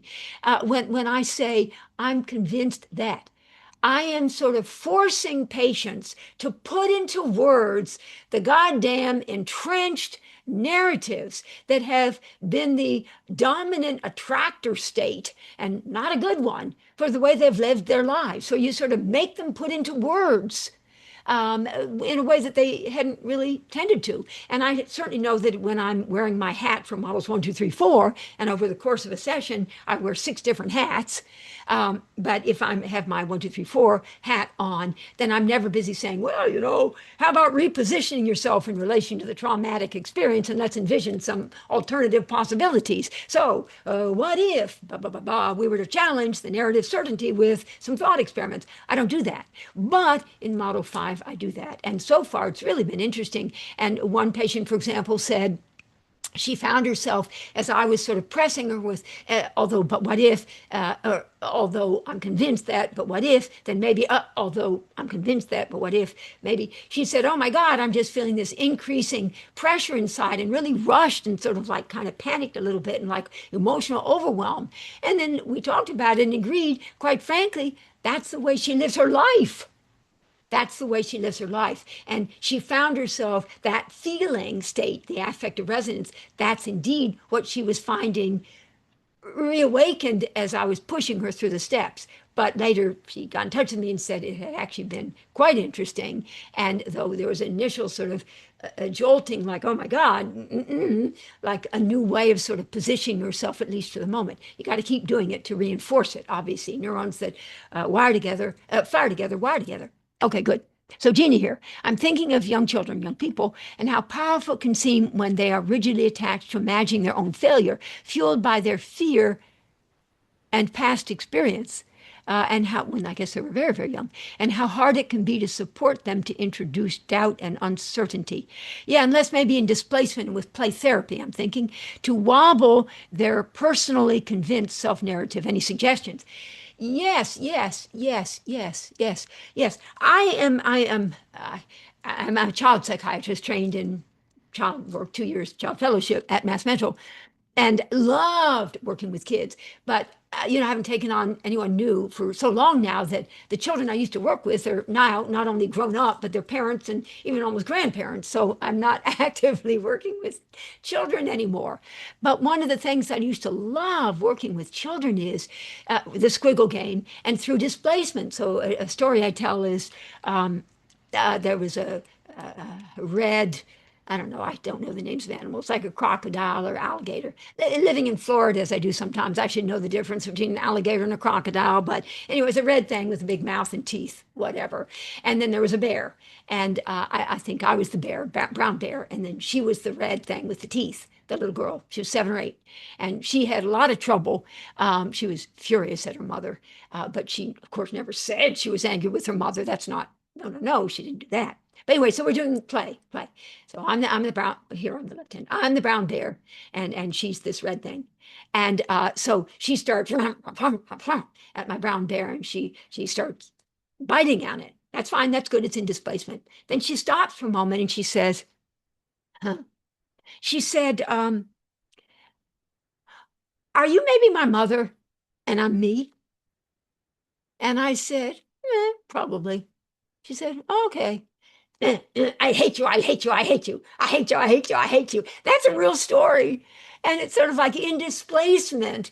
She could do it, or I like a dollhouse. I like to play with the dollhouse. When the kids aren't there, I play with the dollhouse. But anyway, and you can rearrange things and make things happen. And this one, hit or whatever. So displace and play therapy and squiggle games. That would be my off-the-cuff answer, Gina, to your good question. Hope that answers a little bit there. Sometimes it might be good for us to be able to play with our adult patients too. All right, Gina Kwan. This is another Gina. Both of them are in my spot supervision group, and they're both stars, I might add. Okay, Gina Kwan. Thank you so much for presenting the scientific understanding, of how learning happens. I don't always do that, but it's sort of like I wanted to for this. Updating old understanding to learning something new, and hopefully better, and hopefully more resilient anyway. And then the whole concept, which you have not heard me talking about before, but advancing the acquisition of an adaptive self-organization such that the system itself is more self-sustaining, self-renewing.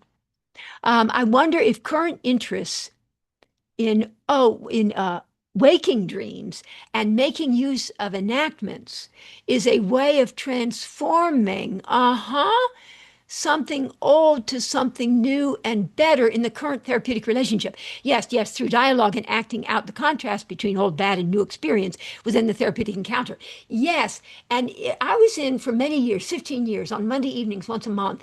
We met, and it was wonderful. Nancy Rady, John Rady, whatever, John Rady and Bessel van der Kolk and the others and me. Anyway, 15 years, Monday evening, once a month, fabulous neuroscience study group. And we had Alan Hobson come, and he's all about dreams, famous at Harvard there. May he rest in peace. But anyway, and he talked about how what he would do is he would have a dream, and he would make sure in the middle of the night, he would make sure to remember it in the middle of the night. And he would then go back to sleep, but will construct a better conclusion. Alan Hobson told us that. That's what he would do. Now, I don't know that everybody can do that, but Alan Hobson, whose work centered on dreams and the power of dreams, left, right, left, right, left, right stuff too, as your eyes are back and forth, rapid eye movement. Yeah, I think that dream state or getting a person in a certain kind of state, and though this isn't the same, but I know a lot of people, one of my patients is very much into ketamine-assisted psychotherapy and getting you into a slightly altered whatever, and then, gaining access and updating and transforming what had been into something new, different, and so much better. Let's see. So thank you, Gina Kwanya. I wonder if current interest, yes, in waking dreams and making use of enactments, yeah, is a way of transforming something old to something new. And I think that we all can do stuff symbolically to create something new and different. We can do that. We organize our environments all the time, I think, and better through dialogue and acting out the contrast between old, bad, and new experience within the therapeutic encounter. Yes. And of course, the new good is the relationship with us. So if they're thinking, no, you can't ever trust anybody, I don't necessarily say, oh, what about me? You can trust me. I mean, I'm a little more finesse than that. But in essence, I am a little bit sitting there thinking, sort of like, well, your narrative certainty, which is very coherent, but not very permeable. What about your experience, your new good experience with me? So again, you want to honor what their learned expectation and their entrenched narrative, and then slowly and gradually, introduce but what if? What if there's another way to sort of understand the way your father or your mother treated you with her constant criticism, or the way, your mother was never there when you blah, blah, blah, blah. Okay. Going on, acting and processing the experience and articulating the mismatched experiences seems important. Putting it into words and naming it is so very important. And I know that just learning stuff can often be a lovely way to engrave it in your brain, get it in your brain, repeating stuff. When you're learning stuff in high school biology, 10th grade, we had to learn not only, all the phyla, but all the classes and the subclasses and the whatever. From that, the only thing I remember is that we're a mammal and that platyhelminthes are flatworms. Otherwise, I don't remember any of it. But we were expected to remember all of it. And oh my, and back then I did. And now, like I said, I don't remember any of it. Although I remember the night before we had the test, it would go to sleep for half an hour, set the alarm, and then awaken and study for another half hour, and then go back to sleep for half an hour and study whatever. And then when I walked into the exam, I couldn't walk over bumps in the sidewalk because it might have knocked something out of my brain. And then I sat down, I just, and I got it. I got 100. There you go. And then I walked out. I don't remember anything except we're a mammal and platyhelminthes are flatworms. Whatever good that's going to do me. All right, so here we go. Oh, and you got Gina Jones. Gina Kwan, loved what you said. Okay, wrapping up here. Let me say, some new ones. Felix, wonderful integration, neurobiology. Yes, synapse locking and unlocking. I'm glad you like that. And psychotherapy, narrative deconsolidation, reconsolidation in your Model 5, Dr. Mark. Thanks for this inspiration. Oh, yes, it's Charis, Felix. Yes, I know that. Yes, hello there. It says Felix, but I know you're Charis. Thank you. Okay, Mikhail. This is the main book, about memory reconsolidation therapy. Thank you. I hope that helps. Thank you. I hope you guys will get this. It's a Rutledge thing, Unlocking the Emotional Brain, Memory Reconstructed Transformational. Oh, Ecker, yeah, Bruce Ecker, yes, like duh, yes. And yes, and actually, if I could be so bold, he listened to one of my presentations on Model 5, and he asked me to write the foreword for the book that he was working on, and I wrote the foreword for his book. So his most recent book. Okay, good. Gina Kwan, I have to go, but I'll listen to the rest of the recording later. Thank you for this, Martha. I love your creativity and ever evolving thought experiments with us. Thought experiments. Yeah, you're inspirational. Okay, Michael. And this is a great article as well, written by Bruce Ecker. Yeah, Bruce Ecker. And, quite frankly, Nikhil as well, in case he's written some stuff, which I believe he has. Okay, good. Lisa, thank you, Martha. As always, I love listening to you teach. She's a dancer. Gail Fox, thank you, Martha. Love the concept of effortful and anxiety-invoking striving, getting in the way of effortless being. Yeah, ain't that the truth for all of us? Unfortunately, I have to sign off. Wonderful, Martha. Thank you, Darius. Thank you, Darius. Christine, thank you, Martha. I'm reminded of how hormones in the body are never constant. Cyclically. Rather, they are pulsed, so the body, not just menstrual cycles, but just in general, so the body sees the hormone as it is rather than homeostatically adjusted to. Oh, wait, are pulsed, so the body sees the hormones that are evolving as it is rather than homeostatically adjusted to a no longer novel or distinct in the right or adequate amount. Pulsed being the operative mode. So pulsed, yes, pulsed. Okay, thank you. Paul, brilliant program, Martha. Thank you for sharing this with us. I found this to be inspirational, very helpful in dealing with patients right now. Don't sweat the, sweet repetitious slides. See, now that, I have to tell you, that is a lovely, I'm going to tell you two things that were so, and thank you. I'm going to be wrapping up shortly here, but let me just say, so that was incredibly sweet, Paul, what you just said. Don't worry about it being repetition. So I'm going to tell you two other things that I think demonstrate to perfection the concept of empathic.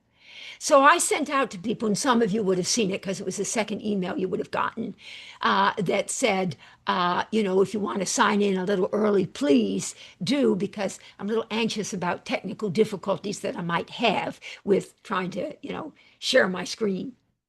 So Iswan wrote back and he said, oh my God, he said, I'm so with you, Martha.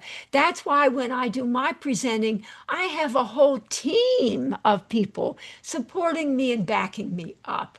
Now that was so beautiful. And say, thank you, Iswan. I don't think he's still on, but that was such a sweet, empathically attuned statement. You see what I mean? Attuned. All right. And the other example I give that some of you have heard, but I love telling it. When I'm down in Clearwater Beach, which I hope to be sometime a little later this summer, I will walk along. Oh, there's Marshata. I will walk along the beach because it's right across the street from where our house is that Gunner, my dear sweet Gunner, is rehabilitating after Hurricane Helene. And so I'll walk along the beach and I carry this little stool. And I got it off of Amazon. It cost $19.99. So I walk along with this little stool, and it's kind of unusual. And so people walking the other way will say, so like, wow, wow, that's cool. That's great. Where'd you get it? That's kind of cool. Wow, that's great. So, oh, thank you. Yes, yes. And that's good. I like that. I appreciate that. But then one time, some guy coming towards me, he sees me walking along with my little folded chair there. And he says, oh my goodness. He said, now you can sit down whenever you want to. And that was beautiful. Do you get that? Gina's nodding. I mean, do you get that? It's sort of like, yeah. I remember it now. And I mean, it was like a couple years ago. Yeah, I can sit down whenever I want to. That was empathically attuned to my experience. And when people say, oh, that's great, that's nice, that's lovely, oh, that's so cool, whatever. Thank you. I appreciate that. But what he said is what I remember. Okay, the empathic. So back to Paul. Don't worry about being repetitious. Thank you. It is necessary to consolidate. Oh, yes, it speaks to the very thing I'm teaching. Necessary to consolidate and reconsolidate what will be new knowledge for the first time attendees, and quite frankly, even for those who have been here periodically, and even for me, quite frankly, every time I say it, it gets ever more clear. And it's helpful for those of us who have heard 4 to 5 to 6 presentations too, at least it is for me, and for me too. You've got to keep doing it to reinforce it, as you've just said. Oh, and we get some yeses from Christine Amos and from Professor Dr. Eva Ross there in Germany. Okay, Steve Kolb, thank you, very helpful. Bill Kerwan, thanks so much. And meditating on integrating with deeply dissociated material. Oh, which is too painful to remember, but too important to be forgetting. Oh my God. Leave it to Bill to come up with something. I mean, that stirred something in my heart. Thanks so much. And meditating on thinking about kind of working it here on trying to integrate the idea of integrating deeply dissociated material that's just literally stored in the body, uh, but just too painful to remember. But then too important to forget because the body does remember. And so how we and I do believe that the recursive spiraling, whether we do spiraling up, and Christine Amos sent me a lovely image of that one, or Moshe Norman spiraling down, the recursive repeating, bum, bum, bum, bum, bum, bum, bum, bum, bum, bum, bum, and what we do in therapy where we keep ba, ba, ba, ba, ba, ba, ba, ba, as it goes ever deeper and there's ever more remembering and reactivating and probably penetrating that horizontal split that self-psychology talks about, and then the vertical split, which I'm now beginning to appreciate more about. Vertical split, different parts, whatever. But for us to gain ever more affective resonance, deeper, deeper, deeper affect connection with what they find themselves feeling. And I love the expression find themselves feeling. I love that expression where patients will say, I find myself feeling, suggesting the newness of it. And they haven't yet even necessarily totally embraced it or taken full ownership of it. Oh, hello, Steve. Full ownership of it, but they are finding themselves beginning to feel a certain something as they go ever deeper. That's thank you, dear Bill, as always. And that was the last comment. All right, well, listen, you all, thank you. I know that this and you all, I'm just going to say your names just because I want to. Beanie Girl Martha, oh, that's me. Sharon Wiener and Charisse Felix and Professor Dr. Ava and Gina Jones and Bill Kerwan and Edwina and Paul Kreisinger and Andy Roth and Mikhail Jasinski did it. Lamus Sappington, Carol Willis, Dr. Frank Malone. He looks sideways, but I know him to be up straight. Christine Amos, Marjata Alekainen, and Steve Dudley, my disco partner, the disco king. All right. Well, listen, bless you all. It has meant the world to me to have you all here. Oh, thank you. And I get a little clappings and some wonderful things. This was very special for me. Oh my God, look at all those things. I'm very happy. I had a wonderful time. I had a wonderful time, and you all made it that way. It is true that experience is co-created, not just patient therapist, not just you and your loved one, or you and your loved hated one, or you and your children, or you and your parents, or you and your friends, or you and your patients.